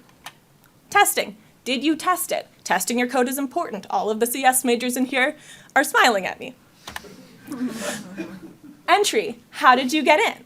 So this is important because if you sent an email to me that said, click this link and you'll get a free iPad, I'm going to send that to IT. I'm not an idiot. Someone might be an idiot, but there's going to be someone in your organization who's going to know, okay, I should send this to IT. This is going to be a problem. And so if you can get in a way where there isn't going to be somebody who knows this is going to be a problem, I should send this to IT, that's going to be really good for not getting caught, right? Movement. Once you're in the system, how can you move around? How do you send information back and forth? Is that going to be a way that people are going to catch you, or are you going to be able to proliferate throughout a system without anybody knowing? Really important. And then finally, detection is when we figure out all of this stuff.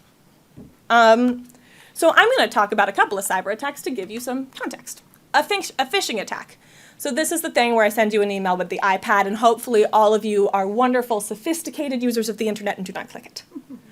Then the look-back attacks. So this is a spear phishing attack, which means that clicking the link does not mean that you're stupid. It's a much more reasonable thing to click on one of these links. What this means is that somebody looked you up online and created something for you specifically that would make you click on the link.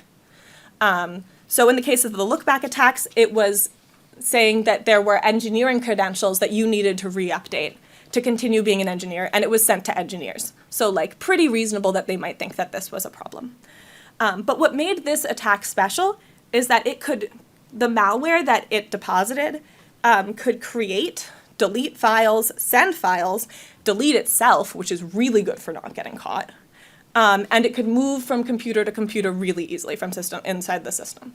So all of that was really fantastic, and what made it really sophisticated and hard to attribute was that there was no copied code.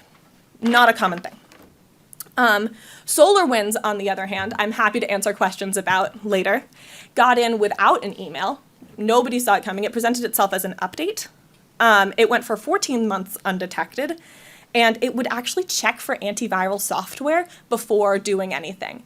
So it was just unstoppable, really, really scary. And so looking at the differences between the treatment of low, medium, and high sophistication attacks is how I conducted my thesis. So what I really wanted to look at is, when are decision makers more careful? Are they more careful just in general when they're in when an attack is more sophisticated, or when a cybersecurity institution is well organized? Here, for me, careful is hard to define because we don't know that much about these decision makers and what they're doing. But we can say, okay, I'm going to say things are careful when they've selected their targets carefully, so maybe there's a short list that all makes sense together. You don't have both the NSA and like a furniture store, which is something that actually does happen. And then timing. Did they take a long time to figure out like how they were going to do this? If they took some time, that is an indicator that they really care and that they have confidence in their attack. Because timing, every day that goes by is a chance for somebody to create a patch that's going to wreck what you're doing. So what I found is that when an attack is more sophisticated is really the determining factor. So it within a cybersecurity institution that is more or less organized, it remains just as important what the level of cybersecurity sophistication is. So Chinese teams that were assigned to the Navy chose targets for unsophisticated attacks in the same way that Russian generalists that just wanted to impress Putin did. Similarly, with middling and high sophistication, the Russian teams that were incredibly disorganized made really good made really good decisions about who to attack, and took a long time, especially with the SolarWinds attack, figuring out what they were going to do. So I found this by analyzing about 45 attacks for sophistication and care. I looked at a variety of sources to do this. And what I eventually found was really unexpected to me, which is what I just talked about, that these organizations that were very different across historical and cultural factors, that had very different organizational qualities and structures, valued the specific attributes of the attacks in the same way. So I am not saying that change in institution makes no difference in cybersecurity in general, but in terms of attack decision-making, the specific characteristics of an attack were more important in predicting how an institution would use an attack than anything else. And so this is why, when analyzing questions in cyber attack decision-making, we should prioritize the study of specific attributes of cyber attacks more than institutions or history. And perhaps more importantly, there are more specifics left to study, which is really exciting in terms of if you wanted to do any kind of future research.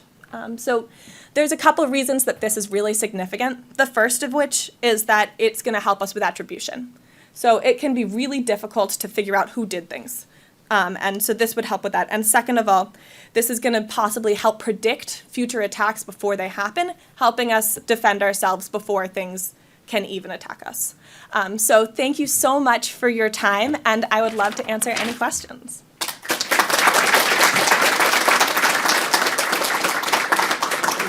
Thank you very much, Amelia. We will have Iris scanning, fingerprinting, palm printing, voice recognition, facial geometry recognition, DNA recognition, gait recognition, and behavior recognition. What do these have in common? They are increasingly used as biometric identifiers detected by rapidly emerging technologies. I'm Amienne Spencer-Bloom. Thank you for being here today.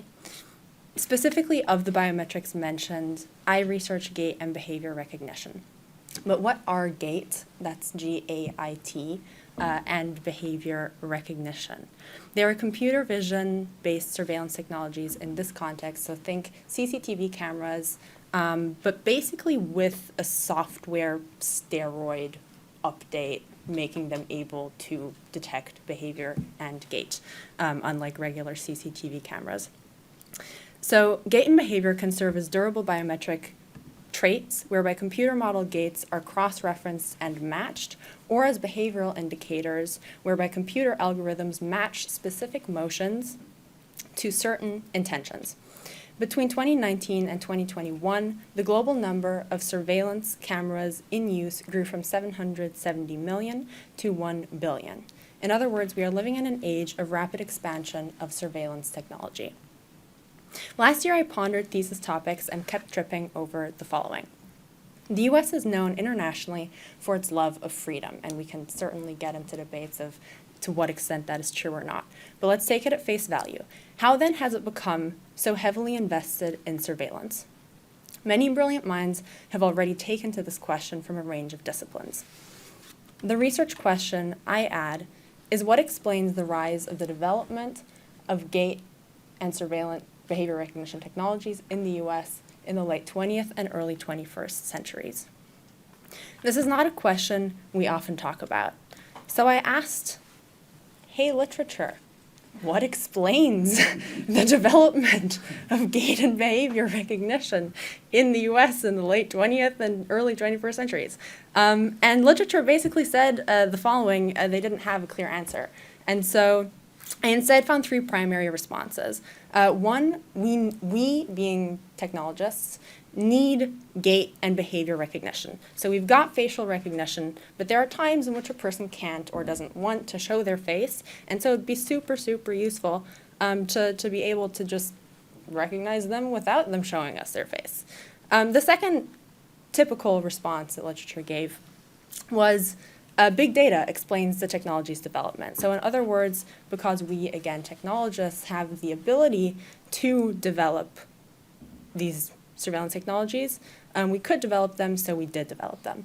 And then thirdly, the last pattern I recognized was literature said Narratives of the rise of surveillance technologies frequently take the stance of how did they being big technology firms, get away with it, get away with creating, establishing, and building surveillance tools. So there's this how did they get away with it narrative, how did they blindside the people and develop tech that so easily infringes upon civil liberties. Answers to this cry of outrage include one, for example, leaving companies to their own devices in neoliberal capitalism, and two, the post-9/11 obsession with total information awareness.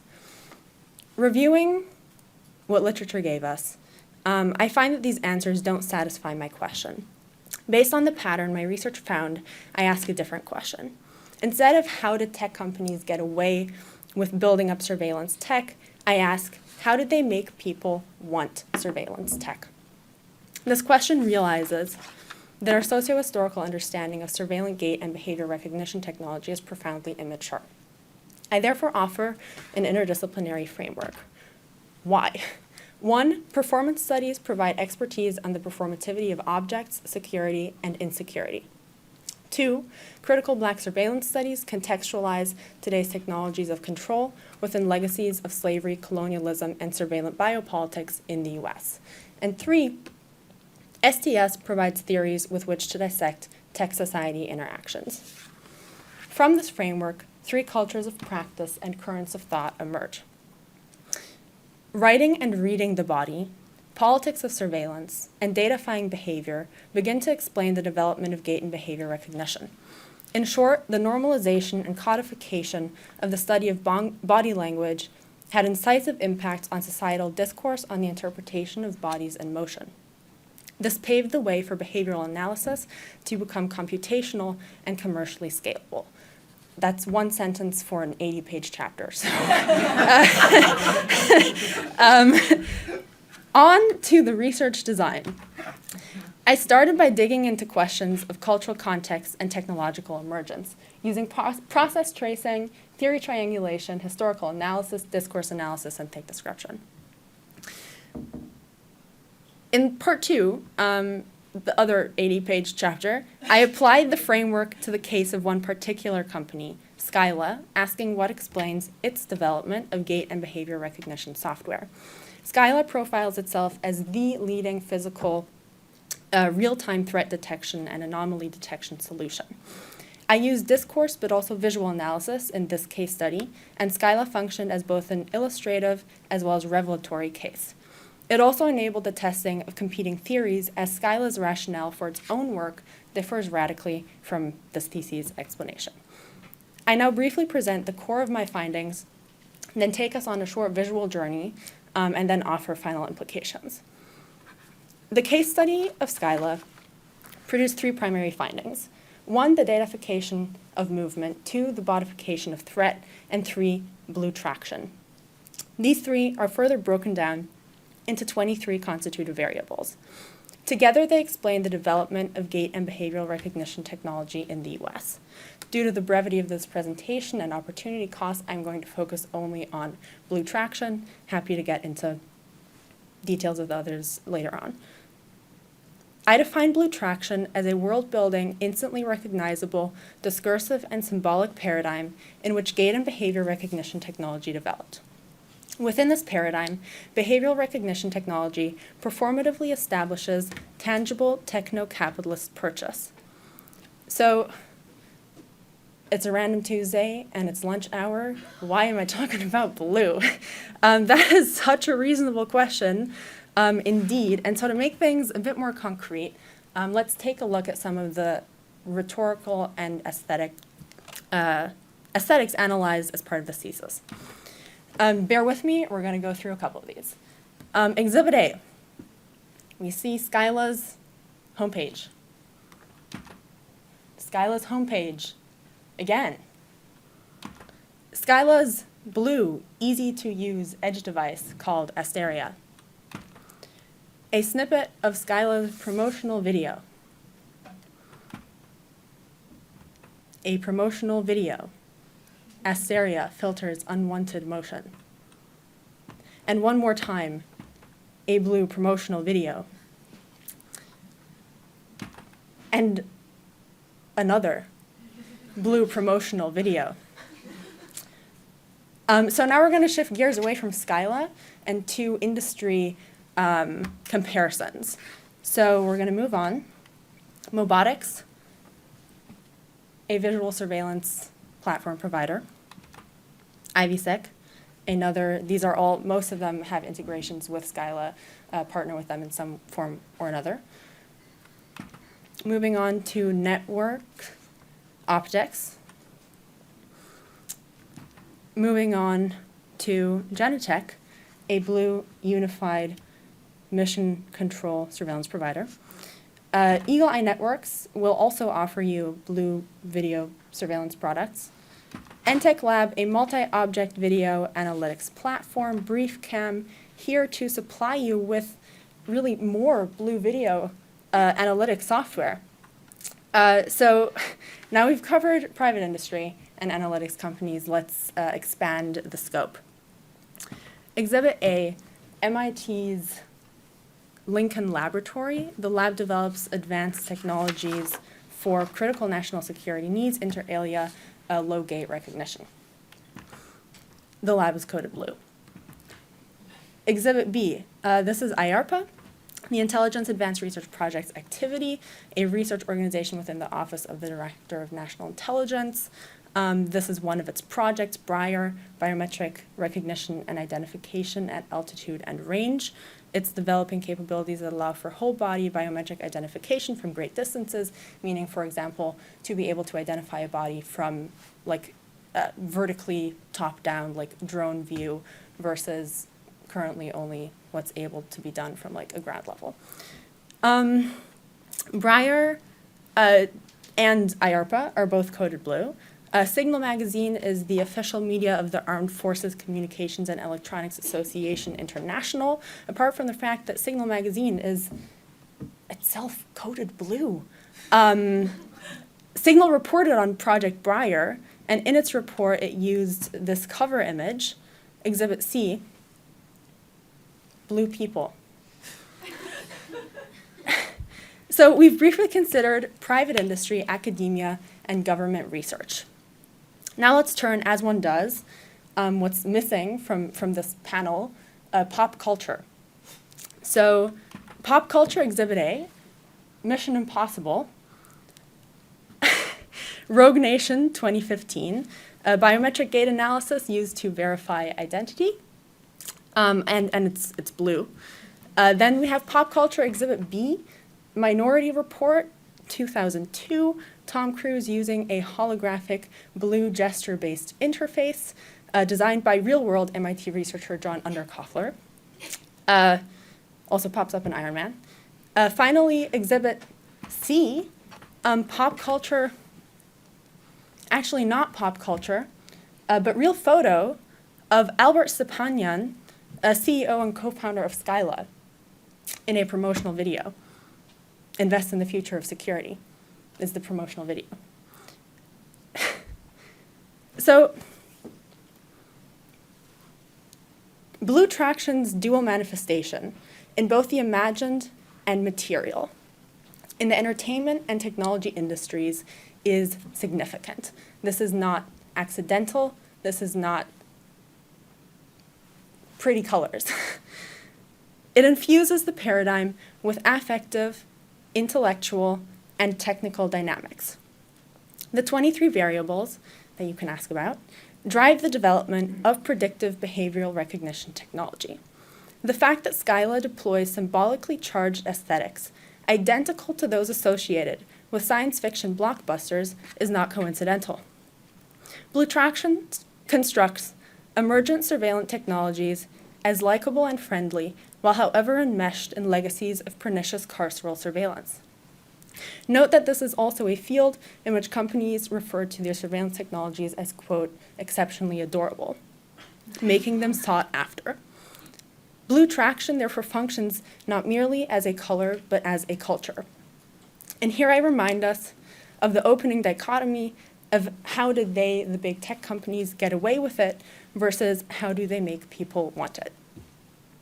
In this way, individual and group identities can become affixed to to their contradictingly securitizing threats or threatening securities. I also forgot to do that. So basically what I just said, datafication of movement, bodification of threat constitute together the pillars on which Blue Traction stands, and I can get more into that later. The implications of this. Meanwhile, emerging high-tech surveillance technology is spectacularly fetishized as exciting. First, Blue Traction gives rise to flashy problems, which are then addressed by flashy technologies. If flashy problems receive flashy technological responses, the qualifier is again significant, meaning that which technologies do or do not gain traction will be down the line politically salient. In contrast to arguments that gait and behavior recognition are developed for their practical securitizing utilities, this thesis therefore finds that an aspirationally objective, techno-capitalist political culture interlaced with rhythms of affect and spectacle is the primary determinant of the technology's development. At the same time, Escala's behavioral recognition technology promises security and evokes trust, it also automates, literally, suspicion. In this context, Blue Traction is an ethical, epistemological, ontological, and aesthetic project that impacts the construction of risk, as well as simultaneously providing the design of safety for it. These then impact the very horizons of public imaginaries of security and sociality. I leave us with the following. Measuring the pulse of the discursive and symbolic dimensions of Scylla specifically and the industry at large, the computer vision-based biometrics and behavioral recognition technologies industry, makes visible the broader conditions that make the technology not only possible, but compelling. Performativity is therefore not an accessory, but a driving force that lends knowledge cultures their traction. The fact that building an image is part of developing a successful technology is not novel.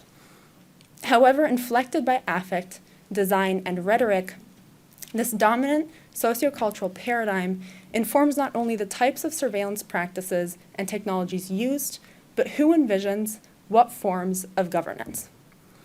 This is what makes it politically consequential that Blue Traction as a paradigm spurs rapture rather than query and taps cultural touchstones which affect private and public stances on population management and public security.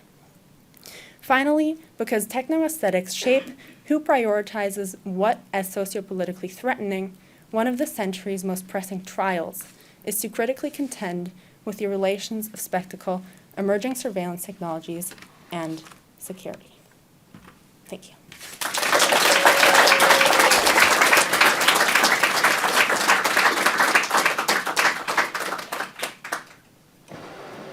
So remember, you were here for the day in which Blue Traction was introduced. Those who get to ask the first question may ask about the 23 variables, but maybe not. But I do see a question right here. We'll just go around, make sure to monitor and make sure the whole panel is addressed. I actually have three sort of unfair questions for each of you, one prospective, one retrospective, and one contemporary. Let me start with the retrospective one, Pramyan. You know, the bodification of data has an early 20th century start with time and motion studies and the Fordism and Taylorism. And I'm just wondering, in your research, did that echo through, or is the time and motion for production something very different from bodification for security? So that's a more contemporary question, which is like, this ineptness of the Russian attack on Ukraine continues to appall and surprise. But one of the big surprises was kind of the absence or the failure of the use of cybersecurity attacks at all. Maybe they're there and I don't know about them, but I'm just wondering whether you want to comment on that. When they seem to be pretty, good at disrupting elections and using attacks on industry for a while. And then for Ariana, it's a kind of like, got up in the morning, turned on NPR, there's the discussion of Elon Musk and his ability to, control the space in some ways, and how dependent space exploration, the next steps in space development, are on his systems. And so that raises the prospect of this being the kind of cooperation or competition that you're talking about being taken somewhat out of the nation-state framework. And I'm wondering, in thinking about this, how do individual players who have wanted to pursue space exploration and develop their own systems and have been remarkably successful at it figure in going forward? Again, unfair questions to all three of you. Happy to kick it off. Yeah, this is a great question because it also highlights that what I presented is really just a third of the thesis, because it's really three answers to the question. So I didn't touch on this. I think it's easiest if I just tell you exactly how I think about the bodification of threat. I did not go into Taylorism or Fordism. I instead researched the origins of locomotion, kinesiology, thinking about the movement of bodies, yes, also in capitalist production context, but then more so related to the kind of smaller versions of that. But when I think of bodification of threat, the way that I've disaggregated it are 6 things that I'm just going to list, so forgive me for just reading this.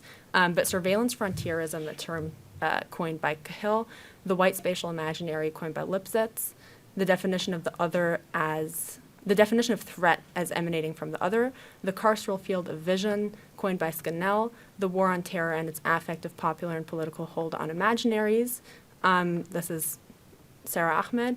The marginalization of embodiment and an emergent, watchful, and suspicious politics that favors sight as the sovereign sense, coined by Amour. So that's what I think of when I think of bodification of threat. It's very much thinking about how a threat is attached conceptually to individual bodies instead of as emanating from larger structures that would implicate people who can hide behind their bodies. Yeah, thanks, Professor Levitas. I get this question a lot, actually.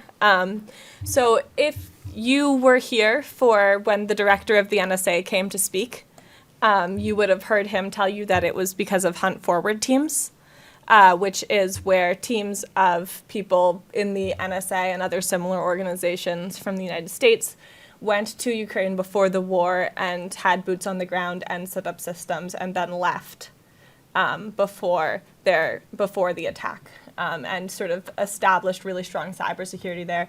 And we do have a lot of evidence that there were really good United States teams, both from our actual security industry, actual government security, but also from our security industry. So FireEye, Microsoft, as well as NSA type organizations that were on the ground and really helping them prepare. So that's definitely a part of it. I slightly disagree with the director. I don't think that that was necessarily all of it. I think a good amount of it was that because of the super disorganized Russian system, it made it really, really difficult to ramp up production. And so where they were was where they were going to be. They couldn't really improve. And then, so you make a point about them being really good at attacking elections. And from the Russian and also the Chinese perspective, actually, that's a very similar thing to hacking in cybersecurity, in that they see the cyber domain as extending past where I think a traditional American perspective sees it. They have this concept of informationalization, which just means that they see influencing elections the same way they see cyber attacks. As all part of a way to compete and all part of a way to gain power. But it's a very different thing to attack a security infrastructure than it is to attack an election. getting bots to post things on Facebook is just an entirely different task from taking down a protected system, especially one attacked by that's protected by the United States.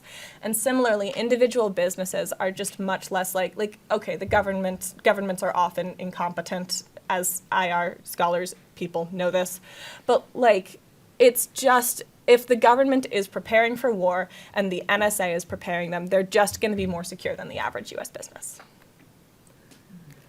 Thank you so much for your question. I did devote a portion of my thesis to looking at the proliferation of private space actors, such as Elon Musk, and what my findings revealed is that they can be held partially responsible for the breakdown of US-Russian collaboration. So following Russia's 2022 invasion of Ukraine, the US stopped using Russia's launch site to send crews to the ISS, and we now use SpaceX's launch site. And this is just an example of how geopolitical events have, pushed the US towards collaborating with these private space actors rather than collaborating with Russia. And looking to the future, when we consider the moon base, currently, NASA has several draft contracts in the work with organizations such as SpaceX to license technology for the moon base. And this is just another example of how the US is increasingly collaborating with these individuals rather than other countries, such as Russia. Thank you. I'm conducting surveillance from the back of the room to see who has the next question.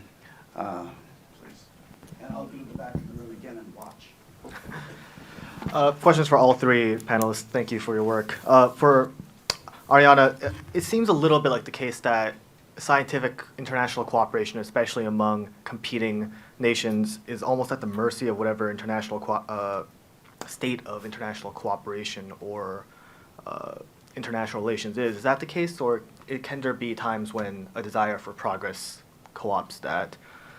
For Amelia, especially during the Ukraine-Russia conflict currently, it's a big part of Ukraine's success, at least from my read of the situation, is the private sector. Microsoft became a huge. Cisco, after leaving Russia, didn't even leave furniture for the state to recapture. Where does private organizations as well as non-state cyber criminal actors even might play in your model? And for Amian, did the rise in this kind of marketability and fetishization of blue traction, does that translate to market size and market demand? And technology seems to be a sector that has a lot of fads, that ebbs and flows. Does that also apply to blue traction, or has that been relatively steady? Well, thank you for your question. What I found in my research is that if we want new scientific projects to commence, then we do rely on the international climate as a whole, but the continuation of these scientific projects is not necessarily at the mercy of IR as a whole. So, for example, for the ISS program to commence and to be established, we did need Russia and the US to be on friendly terms with one another. But what the scientists did with the intergovernmental agreement for the ISS was that they specifically designed the ISS so that all modules would be interdependent with one another.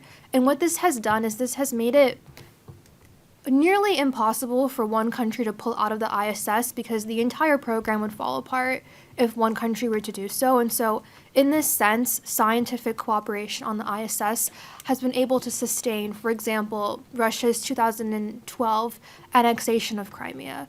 And so, in this sense, I think we need the international climate to be favorable for these projects to start, but they can withstand hostility. And that's really can be attributed towards the scientists who ensure that these projects have the framework they need to survive such tensions. Yeah, that's a fantastic question. The role of the private sector is really important in cybersecurity. My thesis doesn't address it on purpose.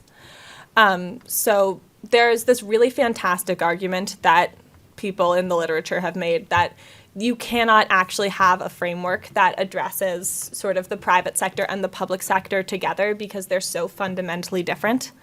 And so I'm not trying to do that. I intentionally only looked at attacks that were between different state actors, and I actually also only looked at ones that were for security or political or governmental purposes, because I did not want to be looking at the ones where there was this blur that often occurs between the private and public sector in cybersecurity with IP theft.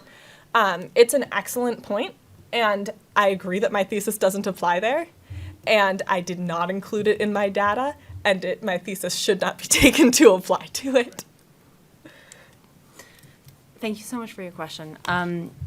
This, again, great question to refractor blue traction through, because it depends on whether we're looking only at color versus the other dimensions that are also a part of it. And also this gets at research design and methods, because this is very much not something I in any way set out to see. This happened towards the very end of the thesis because of the case study. Also note to start on the case study earlier, because then I would have known it earlier. But in my theorizations, I was not looking at colors. I was not writing about blue. And then looking at the case studies where I was looking at the industry, where I was looking at Skyla and all of its partners, and national industry conventions with 680 plus showcasers, of which more than 60% are all blue. I then started to use that as the way through which to then also look at more comparisons regarding rhetoric and internal politics and like mission statements and things like that. So in terms of the color, I can really not say anything that goes back more than 10 years. Regarding the other dimensions, so datafication of movement and modification of threat, those are, I haven't thought about your question before, so I'm not going to swear on this, but I would honestly say that those are the unchanging factors, in the sense that what I'm looking at here is the political and body language meshed origins, where the whole point is that that is what's developed, been in the works for a long, long time because of the specific history and culture of the U.S. as a nation. So those, I would say, are independent of any market-related factors. Ah, good. I have a question for Ariana and Amian, different ones. But so there's been a project in the works with NASA called Draco that involves a nuclear thermal engine, which is especially needed if we want to go to Mars or do longer-term missions, just because it gets you a lot faster, gets places a lot faster. And I was wondering what you thought the international response would be, or how they would be able to collaborate well on something that involves nuclear technology for space projects. And then for Amian, I was wondering what the considerations were for, I know blue is associated with masculinity in a lot of contexts, and in some ways race. So I was wondering if like race or sexism kind of goes in hand with the blue traction, and what you've seen with that. Thank you for your question.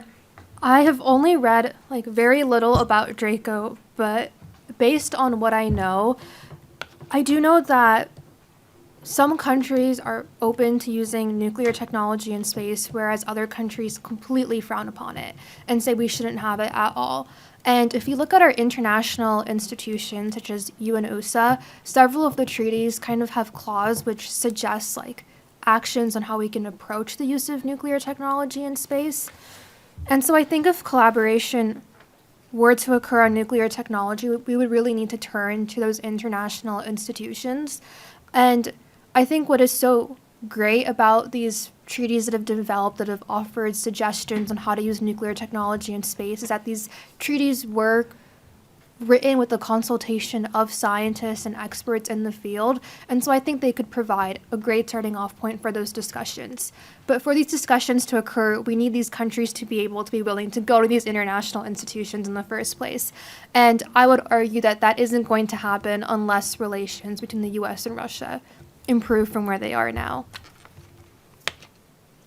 Yeah, thank you so much for your question. Absolutely.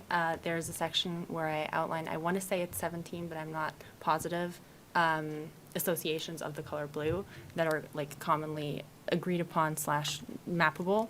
And those include everything from things like masculinity to divinity, confidence, transparency, reliability, openness, water, sky, air, a bunch of things. And then also importantly, I didn't touch on that at all, but in terms of current and recent culture wars, blue as law enforcement.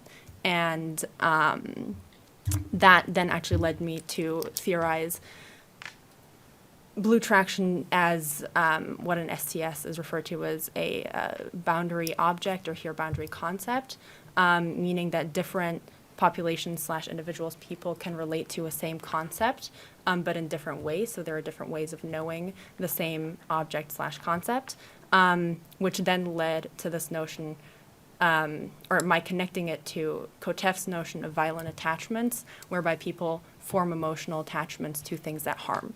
And so from that perspective, that's one of the places where attention is brought out because of the radically different emotions that the color invokes.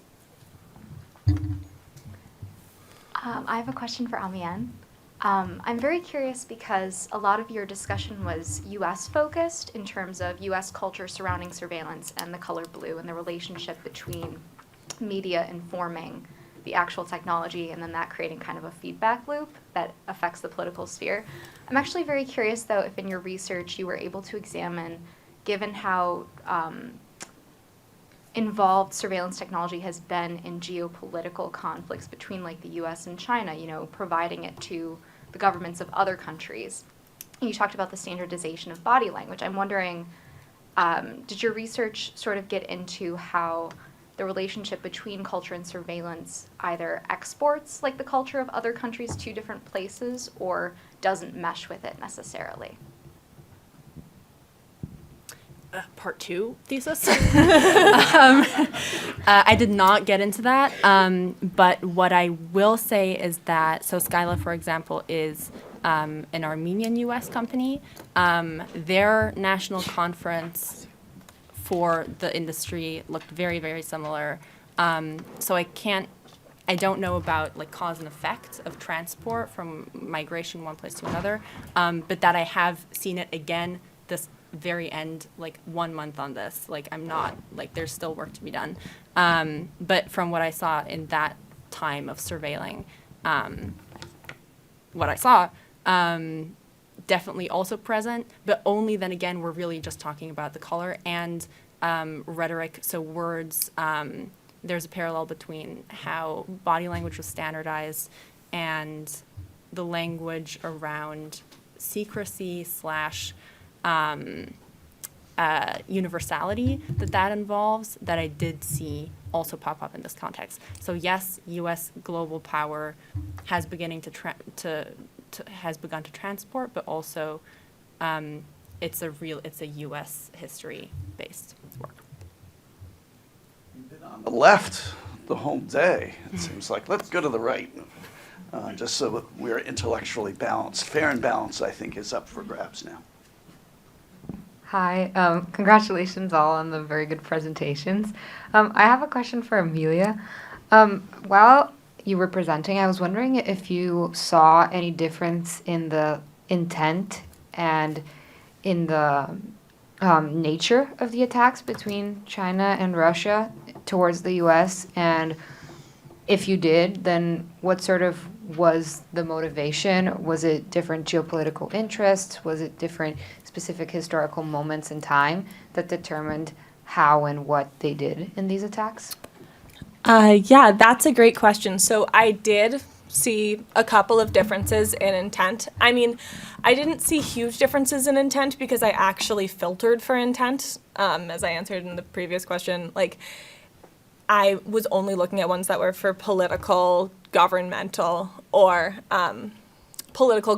security related issues. One thing I found, which should be unsurprising to people who are interested in China in the audience, is that there were a lot more cyber attacks trying to steal navally related intellectual property coming from China than there were from Russia. That made up of like almost a third to a fifth of the attacks that I was looking at coming from China.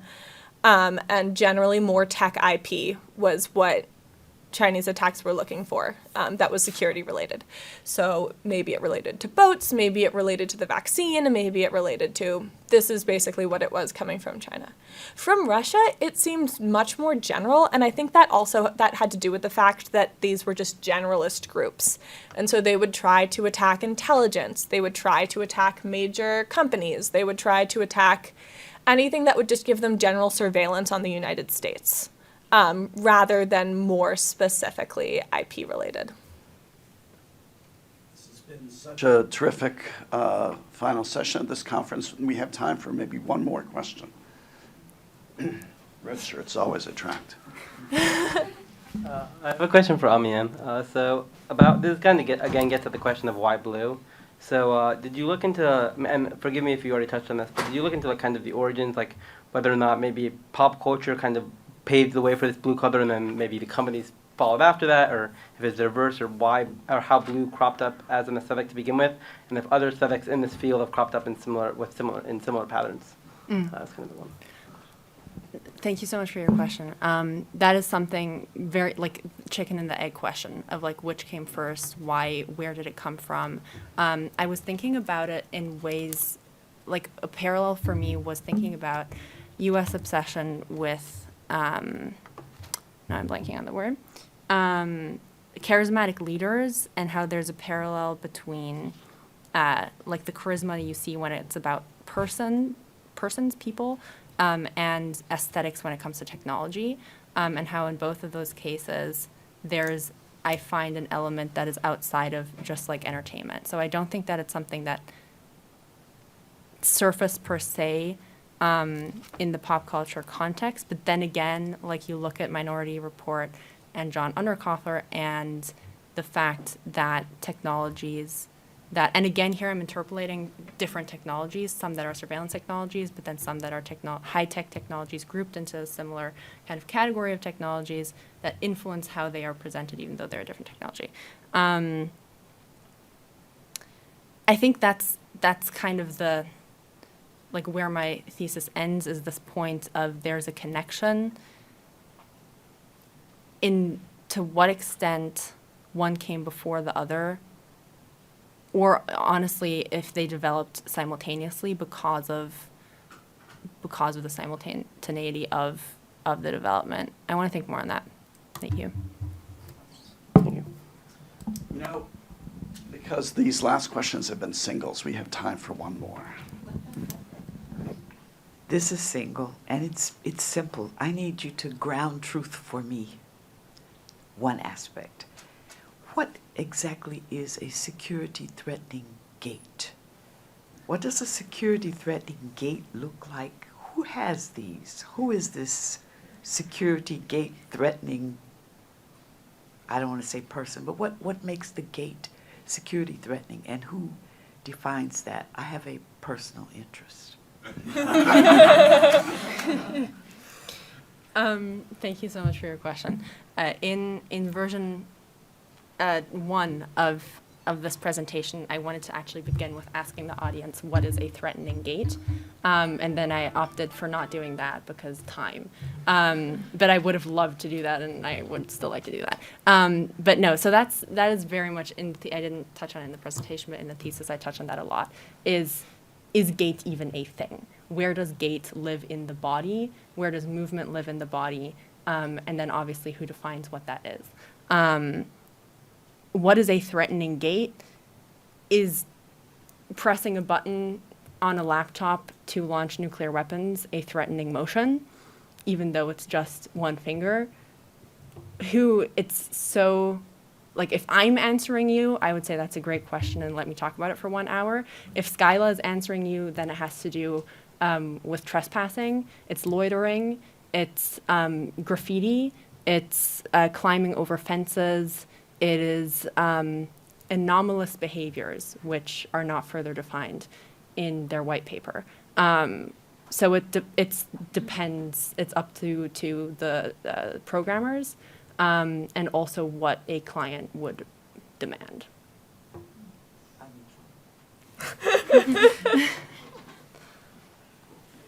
So This concludes the student presentations, but we will be having one final set of comments from the director of the Watson Institute, Ed Steinfeld. He probably doesn't need a microphone, but I'll give it to him. No, as I limp up with my own aging gait. The most important thing I want to say, especially since we have a number, if not all, of the thesis presenters here today, is congratulations. What phenomenal presentations on such exceptional work. It was such a pleasure for me, for all of us in the audience to witness this work. But since I have the floor, I can't resist saying just a few more sentences. To me, as I watched these presentations today, I felt that what you've all done underscores really the essence of what we're all trying to do in this endeavor of liberal arts education. Let me just mention three aspects that I think are so meaningful that you all demonstrated as thesis writers. First, scholarship, research, it's such a fundamentally social activity. I know these projects, of course, were individual projects, and I'm sure you felt lonely at times doing them.